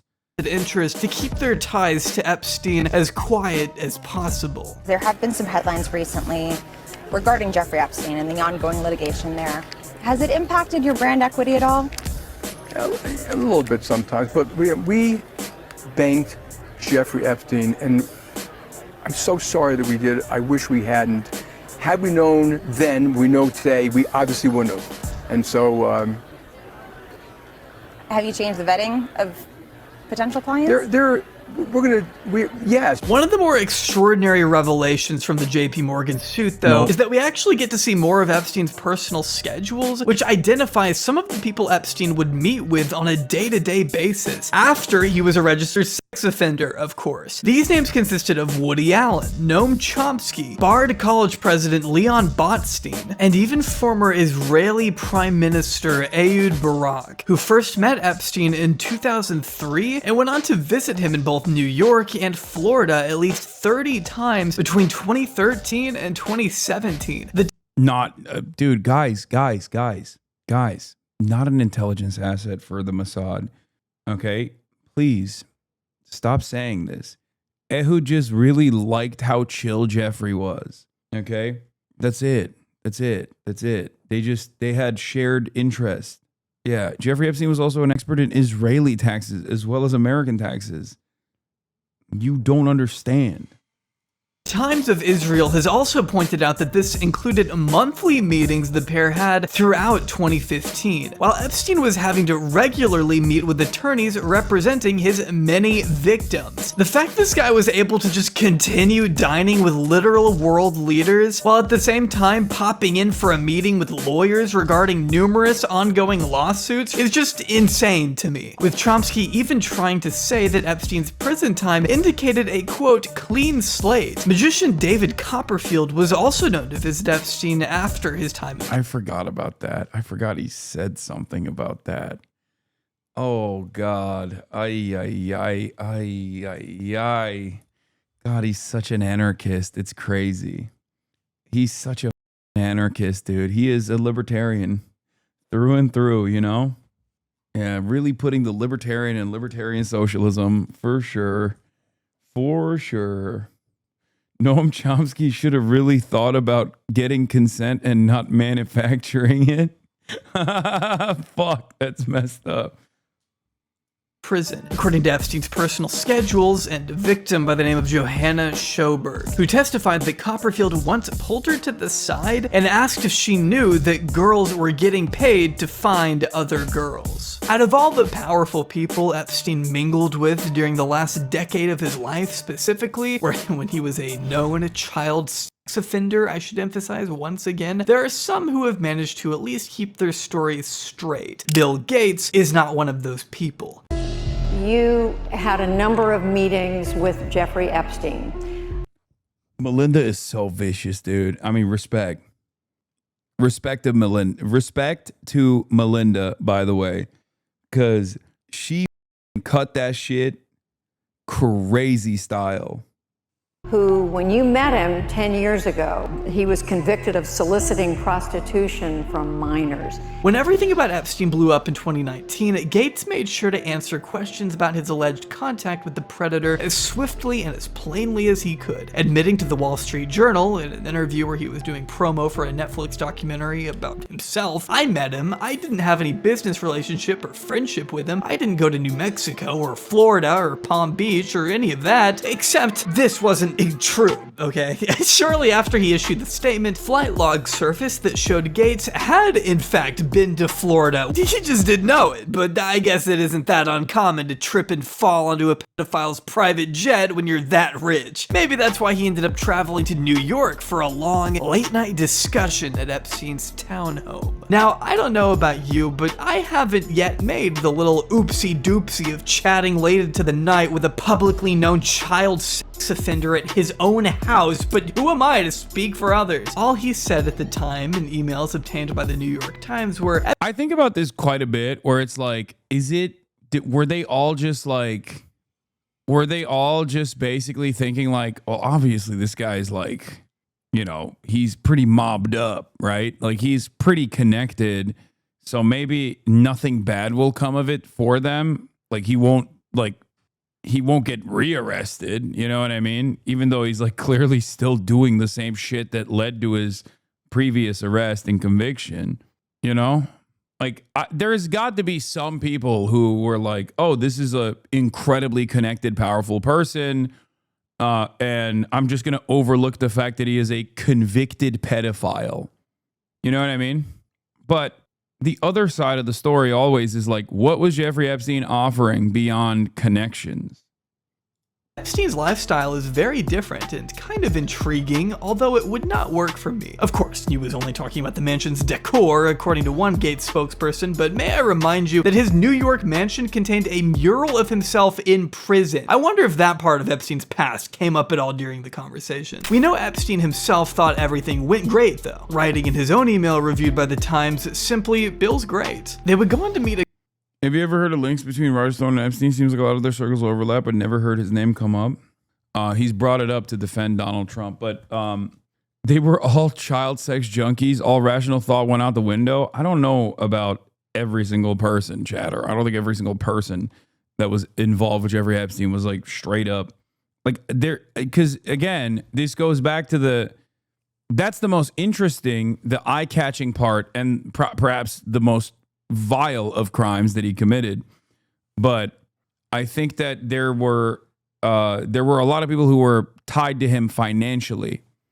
a couple more times in 2011. First at a TED Talk in California, before again at Epstein's townhome a second time, when this photo was taken showing the two men standing next to Jess Staley, former Treasury Secretary Lawrence Summers, and Gates Foundation advisor Boris Nikolic. And as of late October 2014, Bill Gates made a $2 million donation to MIT's Media Lab, which has since been exposed. Bill A. Packman's wife's shop, by the way. That's right. There's emails. Remember Bill A. Packman's emails about begging people to not make the connection to his wife and Jeffrey Epstein? That was fun. For having direct ties to Epstein. And sure, maybe you could say that, oh, well, he just didn't know that and he wanted to help out the Media Lab. And maybe, but in an email obtained by the New Yorker, lab director Joy Ito made sure to clarify in the donation, hey, this is a $2 million gift from Bill Gates directed by Jeff. This is hey, just want to make sure you know, prolific international sex trafficker, pedophile Jeffrey Epstein made his best friend Bill Gates give you this $2 million gift after they had fun together on the island or in the New York mansion or maybe the Florida one. Who knows? Just want to make sure that everyone is clear on how this money got to you, okay? Hello. Free Epstein. In response, another Gates spokesperson retaliated with any claim that Epstein directed any programmatic or personal grant making for Bill Gates is completely false. But it's worth noting that these meetings are what actually contributed to the Gates' 2021 divorce, which is actually something I did not know before setting out to make this video. Apparently, Bill Gates' ex-wife Melinda told CBS, yes, I did not like that he had meetings with Jeffrey Epstein. No, I made that clear to him. And while it's true that she had also accompanied her husband on one of these visits to Epstein's place, she told CBS it was to see who this man was, and that she regretted it the second I walked in the door. He was abhorrent. He was evil personified, adding that she later had nightmares about the man. The Daily Beast also reported that this meeting was completely unknown to the public until Melinda spoke out, with one source close to the Gates family also confirming to the outlet she was furious at the relationship, which begs the question if if she knew how evil Epstein was and made it clear to her husband just why she didn't like them hanging out together, then why didn't Bill Gates cease all communication? I mean, his Vice notes, we know they met around 6 times between 2011 and 2013, then dozens of times in 2014. That would have given him plenty of time to figure out what Epstein had been convicted of. It makes no sense to keep going to these meetings. How can you turn around and say you regret your association with the man now that it's convenient when your own ex-wife tried to warn? I don't believe her. She dipped as soon as the shit was going down. Oh no, for sure. I think she was. Look, I'm not doing this thing where she's like, oh, she's money grubbing or whatever the fuck, right? I'm not saying that at all. I will say, however, that the timing of her revelations was awfully suspicious because I think she basically used that as a PR campaign during this high profile divorce that was being worked out. That's what I think. Like, I think this was definitely, I see this totally being a PR move, or at least that's how I thought about it at the time. That like, this was her being like, F you. Wait, so terrible person Steve Jobs is somehow better than known fake good person Bill Gates? I mean, I don't think anyone is at that level of wealth and prominence is like a good person. I think ironically enough, people like Kylie Jenner are probably better people, even though they're in a similar financial status, and not to the same degree as like Bill Gates, but like out of billionaires and billionaire status people, someone as like public as like a Kylie Jenner, despite all of her very openly known flaws, is probably a better person than these guys are. You just say that because she's hot? No, I'm just saying that because like they're like famous celebrities that end up getting to billionaire status are still evil, but like less evil by comparison, even though our image of them is clearly not so great due to the fact that we know so much about them. Come on, Hasan, you really believe that? Yes, I do. I'm saying that while all of these like famous celebrities that become billionaires are still also evil, they are probably less evil. I'm using my words very carefully. They're probably less evil than like a Jeff Bezos or a Bill Gates or any number of different people that like are kind of sheltered from the public eye and do their evil shit in quiet. You years earlier, but it does make it a bit harder for him to repeat the tired defense that he had no relationship, personal or business, with the man. He basically says one thing, only to have the media dig deeper and learn that actually it was a much different story than what he had originally claimed. It's annoying because if you're truly innocent, then just lay it all out there so people don't have to speculate. Whether or not we'll ever truly know the exact picture of their relationship remains to be seen. Is there a lesson for you, for anyone else looking at this? Well, he's dead, so.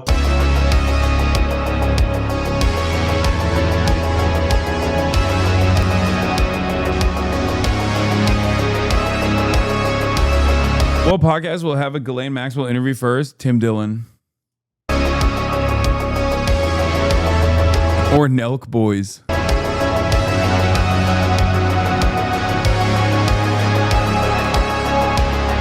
This was the shit that really bothered me too at that time when all of the media was like, why are people being so conspiratorial about the unceremonious, untimely, and incredibly suspicious death of famous billionaire pedophile sex trafficker Jeffrey Epstein? It's like, I wonder why people are so curious about this event. It's like people being like, why are people so curious about the JFK assassination? Please stop looking at the JFK assassination. His head just kind of did that on its own. Stop. Or 9/11. Like, I wonder why people are so curious about these incidents. What the do you mean?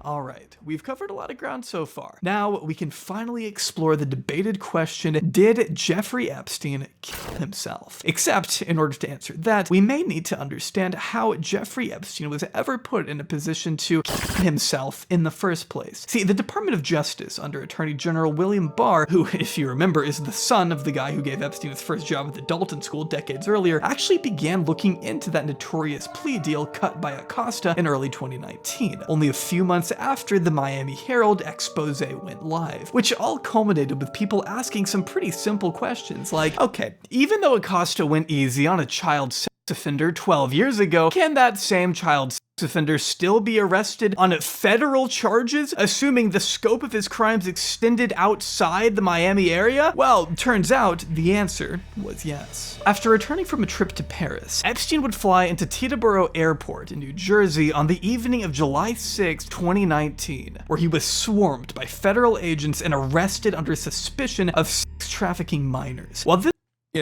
should have flown to Israel instead of New Jersey, dog. Straight up.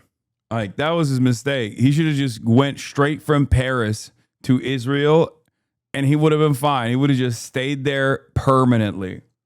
Yeah, legendary fumble, major L for Jeffrey. Which, by the way, the Israel thing isn't even a stretch. And I'm not even like memeing about how, you know, Israel is a safe haven for convicted pedophiles because of its non-extradition treaties to the United States of America. But the reason why I say that is because Jeffrey Epstein himself actually talked about how he would potentially live in Israel after his first case ended, after his first sentence ended. Like, that was literally his plan personally.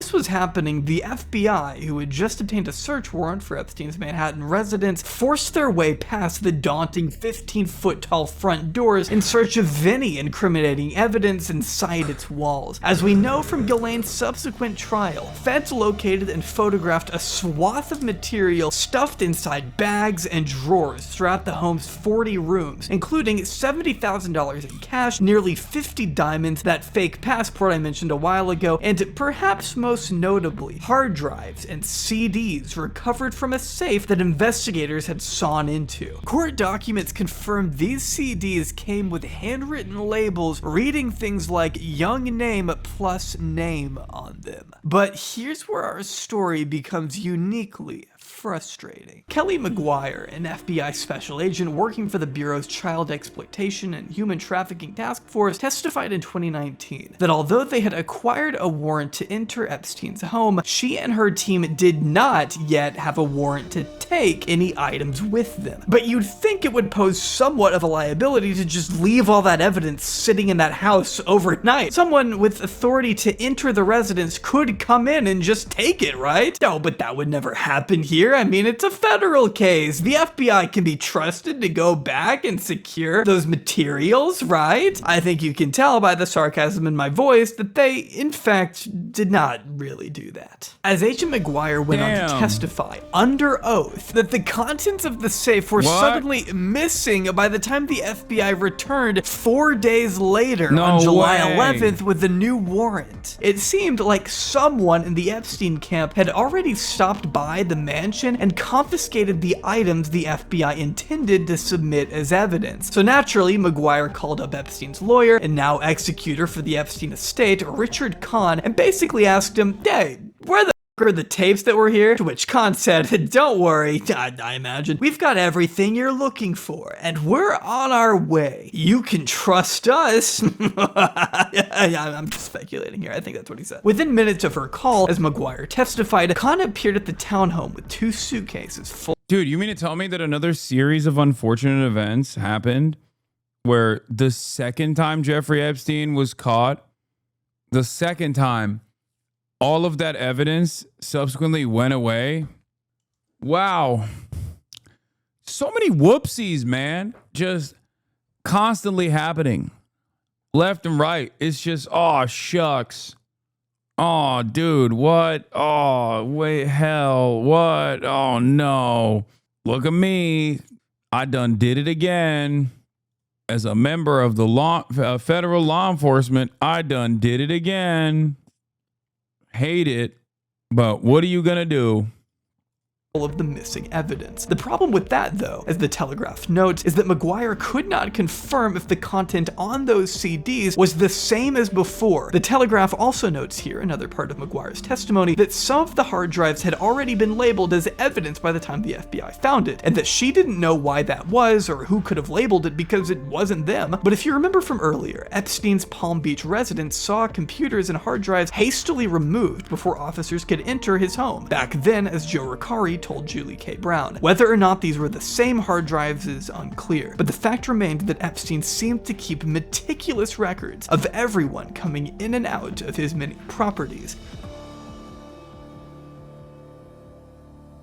We know this thanks to a few different sources, one of which being Maria Farmer, who had been to Epstein's Manhattan townhome and told CBS the main thing he did when I walked in, and I thought was interesting, he showed me where the cameras, the men monitoring everything, were. So if you're facing the house, there's a window on the right that's barred. That's the media room, is what he called it. And so there was a door that looked like an invisible door with all this limestone and everything, and you push it and you go in. And I saw all the cameras. It was like old televisions basically, like stacked. They were monitors inside this cabinet, and there were men sitting here. And I looked on the cameras and I saw toilet, bed, toilet, bed. I'm like, I am never gonna use the restroom here, and I'm never gonna sleep here. You know what I mean? It was very obvious that they were like monitoring private moments. But that wasn't the only place Epstein.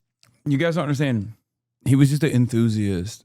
It was for his personal use that every single bathroom was equipped with hidden cameras, you know, in the mansion that hosted people like Israeli Prime Minister Ehud Barak.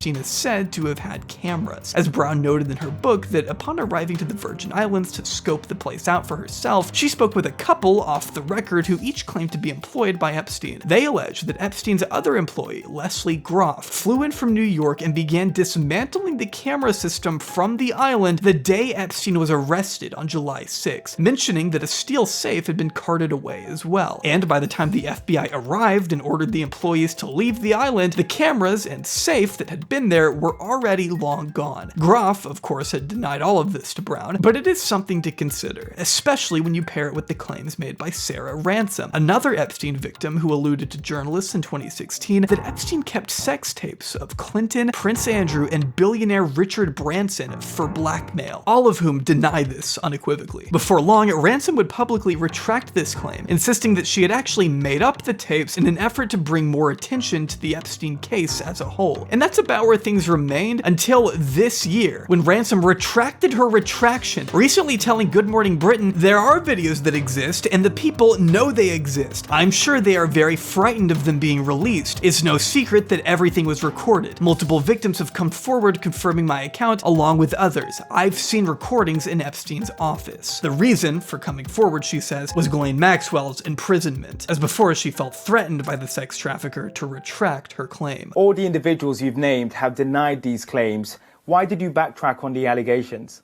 In the time that I was with Epstein, Ghislaine Maxwell, amongst others, regularly enforced that if I ever did come forward, myself and my family would be harmed. I don't think I need to say at this point that it would not be out of character for Epstein to threaten people. He's done it to countless victims over the years, and he also has a track record of... Bro, he did it to the police, okay? He did it to members of law enforcement that were literally investigating him. How did he get away with this? How was he able to get away with intimidating even people who were investigating him that might not have been privy to his level of access and did not realize that this wasn't a regular ass pedophilia case that they were investigating? This wasn't like any other pedophilia case that they may have investigated. No, like the Rolling Stone recently reported on how he had private agents.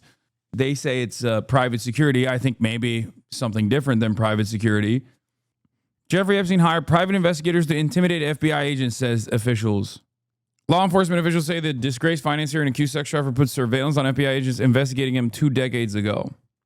Interesting. Doing it with journalists. So would it be outside of the realm of possibility for him to keep sensitive material on powerful clients on deck that he could use as leverage against them? He already tried it once. According to a report from the Wall Street Journal, which acknowledged a time the late Predator came into contact with one of Bill Gates' mistresses in 2017, according to the Journal, Epstein reached out to Gates via email in a threatening tone, almost as if to let him know he had something on the Microsoft founder, and that he better comply to his financial demands or else. Knowing this, I don't think it's unreasonable to assume there was some kind of blackmail operation going on, at least in some capacity. Whether he was doing this for his own personal interest or at the behest of a much larger entity, as some have alleged, which is another hotly debated theory that we'll explore more in part. Yeah. Like, why? Like, come on. Why you got the CIA chief coming to your house? I mean, come on. Part 3. But I'll leave this segment with a reported quote from Alexandra Acosta. In 2019, Vicky Ward wrote in the Daily Beast of a conversation she had with an anonymous senior White House official. What I don't get about Epstein potentially being intelligence is that FBI doesn't care about getting information about the powerful. Why even gather information if you're never going to use it? Wait, what? Brother, what are you talking about? It's the fact that you have that information is what matters. It's leverage. You will never know if they use that or not. You don't blackmail someone and then burn the blackmail by revealing it. Then you can't use it as blackmail. That's not how blackmail works. As a matter of fact, the very fact that these tapes keep suspiciously getting misplaced over and over again further implies that there is definitely blackmail in the tapes. Think about it. Knowing her previous experience writing about Epstein, this official let Ward in on some of Acosta's reasoning for cutting the plea deal all those years ago. According to him, Acosta defended himself behind closed doors, stating, "I was told Epstein belonged to intelligence and to leave it alone." Acosta opted not to comment when asked about his alleged meeting. Okay, so I promise we're going to talk about Epstein's death now, okay? I know I said that a little while ago, but I couldn't not bring up the blackmail stuff. I mean, it had to fit in somewhere. The bottom line is now we know when, where, and why he was arrested again after a decade of roaming free. The question becomes, what happened during the 36 days Epstein remained incarcerated in the same federal prison known for keeping El Chapo, Bernie Madoff, World Trade Center bomber Ramzi Youssef, mob boss John Gotti, and even an Osama bin Laden associate alive within its walls? Let's finally get into it. A review by the Department of Justice states that Jeffrey Epstein, now reduced to inmate 763-18054, was assigned to a cell in the Special Housing Unit of the now temporarily shut down Metropolitan Correctional Center in New York on July 7th, where he would be locked away in his cell from other inmates for 23 hours out of the day. On July 9th, he was screened on a formal suicide assessment by psychological staff who determined that Epstein did not meet criteria for a psychological diagnosis.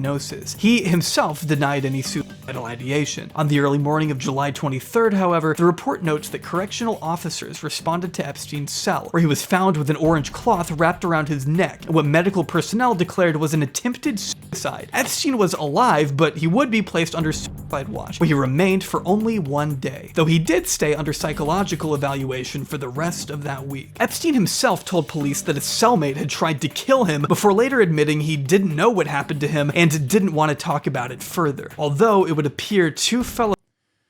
No, you don't understand.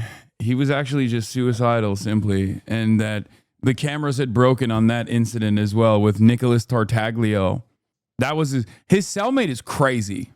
His cellmate was mobbed up, yes. Nicholas Tartaglio, drug dealer, former cop, ex-cop, also murderer. Roid head Nicholas Tartaglio, who also had a phone in his cell, apparently. Cellmates corroborated that Epstein tried to hang himself from his bunk bed ladder, though no disciplinary charges were brought against Epstein due to what the DOJ called insufficient evidence of self-mutilation. He would then be assigned a new cellmate until August 8th, when arrangements were made to transfer him elsewhere. Only no new arrangements were made to assign Epstein another cellmate. That same day, without the prison's knowledge, Epstein met with attorneys to sign his last will and testament. On August 9th, over 2,000 pages from a suit against Ghislaine Maxwell were unsealed by a U.S. Court of Appeals, giving the public even more insight into Epstein and Ghislaine's criminal activity. That day, Epstein was authorized to make an unrecorded and unmonitored telephone call with, as he told prison staff, his mother. What staff didn't know was that Epstein's mother had been dead for 15 years. During the night of August 9th, no one stopped by to check in on Epstein, who was now spending the night alone without a cellmate. The DOJ notes that prison round sheets were then falsified to show staff had been doing regular 30-minute checks on Epstein, when in reality, they hadn't. On the morning of August 10th, at approximately 6:30 a.m., material handler Michael Thomas attempted to deliver Epstein his breakfast. When Epstein didn't respond to verbal commands, Thomas opened the cell door to find Epstein hanging from his bed in a sitting position, dangling 1 inch off the ground. The report notes he had used excess clothing from what would have belonged to his cellmate to create a noose. Thomas ripped the noose from Epstein's neck, causing his body to drop to the ground, where he began chest compressions. But at that point, it was far too late. Epstein was shuttled in an ambulance by EMTs and rushed to New York Presbyterian Hospital, where he was officially pronounced dead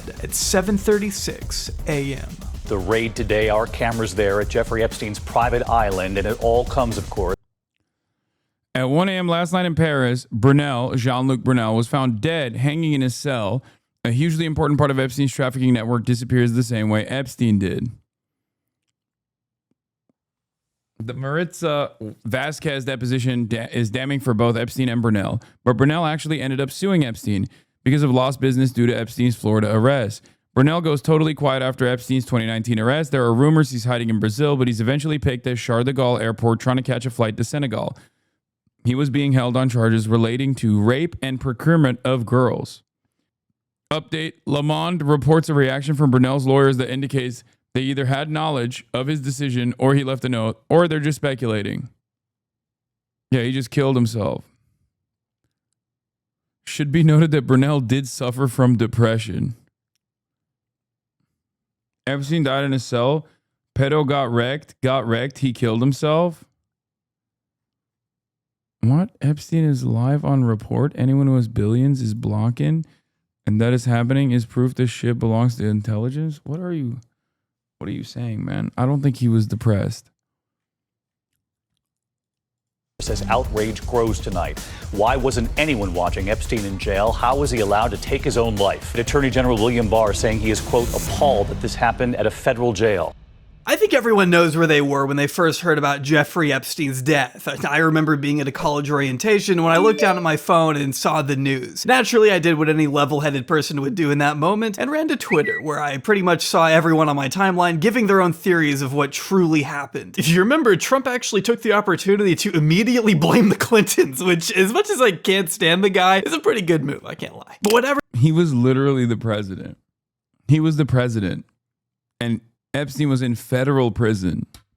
For the case, you have to concede the circumstances here were a little off. Here is this guy at the center of one of the highest profile cases in recent memory who somehow managed to kill himself in federal prison just days after getting off suicide watch. So why was he taken off suicide watch? Why wasn't he given another cellmate? Why were there no photos of Epstein's body as they found it? Why were the cameras pointed at his cell broken? And why were the guards assigned to watch him literally asleep on the job at the time of his death? In fact, we now know that video evidence proved these guards were also on their computers, playing games and shopping online when they should have been making 30-minute checks on the inmates. Attorney General Barr called it a perfect storm of screw-ups, which is certainly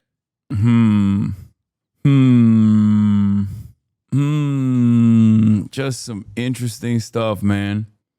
God forbid prison guards have a hobby. I agree. It's like, are these guys not allowed to play Candy Crush? Like, what are we doing here? What's wrong with you guys? The Mega Leg. Thank you for the 20 gifted subs. One way to put it, I guess. A New York medical examiner by the name of Barbara Sampson performed an autopsy on Epstein's body. Either Epstein killed himself or Trump had nothing to do with his death. I just don't see Trump doing one of his best friends like that, especially when he could offer him a pardon for his silence. Yeah, true. Trump wouldn't over a loved one like that. Yeah, you're right. He seemed visibly shaken. And ruled his death a suicide before an investigation could even be concluded. A private pathologist by the name of Michael Baden, on the other hand, who had been present during the Epstein autopsy, came away with a completely different theory. That Epstein couldn't have killed himself partly due to a broken hyoid bone in his neck that he claimed was far more consistent with strangulation inflicted by another person rather than hanging. However, this has been contested as well. CNN's Sanjay Gupta, for one, insisted that Epstein's old age caused his bones to weaken. Therefore, a broken hyoid alone would not have been indicative of murder. While standing by her initial ruling, Sampson herself has stated a broken hyoid could happen in both murders and suicides. This wasn't Baden's only evidence, though. He brought up how the bed Epstein supposedly hung himself from was too low to support his height, and also pointed to the ligature wound being in the middle of Epstein's neck, which Baden says isn't consistent with a in which the ligature would have been at the bottom of his jaw. A 60 Minutes investigation provided photos depicting a row of medicine bottles placed alongside the top bunk of Epstein's bed that were still somehow standing upright, which wouldn't exactly make sense if someone of Epstein's stature had just jolted themselves off the bed, with Baden also wondering why Epstein wouldn't just use the hose from his sleep apnea machine to do it. The he supposedly used was also notably not covered in blood, while his neck was. Another thing Baden pointed out. To this day, too many things still just don't make sense to me. But even if you don't believe Epstein was formally assassinated by members of the British Royal Guard or whatever inside his cell, it's possible he was instead given easier circumstances in which to kill himself. After all, he was put in the general population, the least restrictive area of the jail, as soon as he was arrested, shortly after being submitted into their system as a black man who had no prior convictions as a sex offender. Which, if you know even a little bit about Epstein's history and have eyes, you'll know is not true. It's pretty clear to me the people in charge, whether it be the US Marshals who arrested Epstein or the employees at the Metropolitan Correctional Facility, were all shockingly incompetent considering. Bro, what are we doing at the anti-ice benefit? Hasan, what are we doing tonight? I'm low-key scared. What are the vibes? When I hear about something like this, I feel like this dude is just gonna shoot me. You know what I mean? When like a chatter comes in here and says some like insanely parasocial shit like this, it makes me feel like, you know, he's just gonna assassinate me. You know what I mean? Are you all right, dude? What's going on? Do you need medication? Have you forgotten to take your medication? Bro, I'm hoeing with my wife.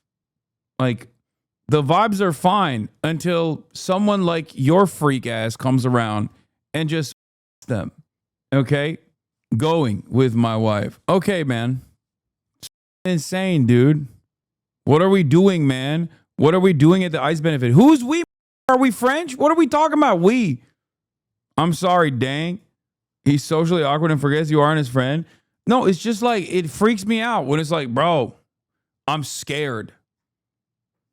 The high stakes they were facing. But the question I still have is whether or not that incompetence was willful. Like, how do you accidentally log one of the highest profile suspects of the decade as a completely different guy, basically? You're taking him off watch barely 1 day after you say he attempted to kill himself, and also you're letting him make unrecorded, unmonitored phone calls? How does all of this happen to the most important to keep alive inmate in the entire facility? Some will argue the lack of basic precaution is what allowed Epstein the opportunity to kill himself. But if that's how little oversight there was, then why completely rule out the idea that someone could also have entered his cell and just taken him out? After all, Epstein repeatedly told psychologists he was not suicidal, even being recorded at one point as saying went against his religion as a Jewish person, and that he was too afraid of the pain to go through with it. Even saying at one point, being alive is fun. With all the dirt he must have known, I just personally find it hard to believe he would have gone out on his own terms without at least first ratting on the people he was thought to be blackmailing all along anyway. This is an idea Mark Epstein seemed to echo as well, telling Julie K. Brown that he could understand if his brother killed himself after his sentencing, but the fact that he still had yet to even defend himself properly in court creates more than enough room for speculation. As asserted by Brown, Epstein wasn't known as someone who went down without a fight. He was still hiring new lawyers and coming up with ideas to get away with his crimes as he had once done before. Yeah, except his last lawyer 9 days before his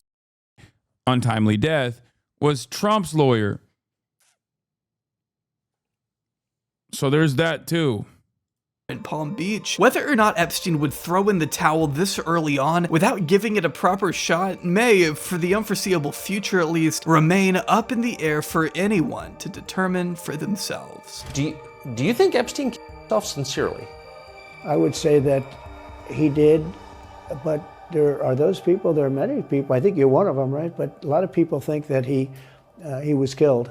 He knew a lot on a lot of people. He was killed. Whatever it is you personally believe, I think we can all agree that many powerful people must have breathed a sigh of relief after seeing that news, as all of the things Epstein alluded to knowing tragically died along with the man. Something that will always infuriate me about this case is that while Epstein and his girlfriend are commonly referred to as prolific traffickers, the question doesn't get asked enough. Who were they trafficking to? We have an idea of some of the potential parties, thanks to what victims have alleged so far, but to this day, there is still only one person actually in jail for their connection to Epstein's operation. Her name is Ghislaine Maxwell.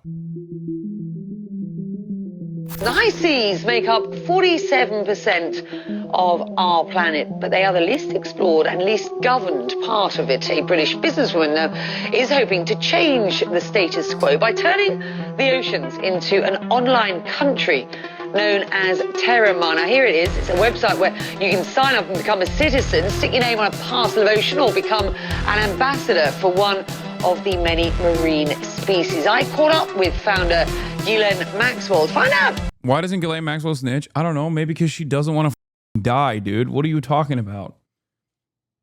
She just got limited immunity literally today for not doing or not even threatening to do what many suspect Jeffrey Epstein might have done.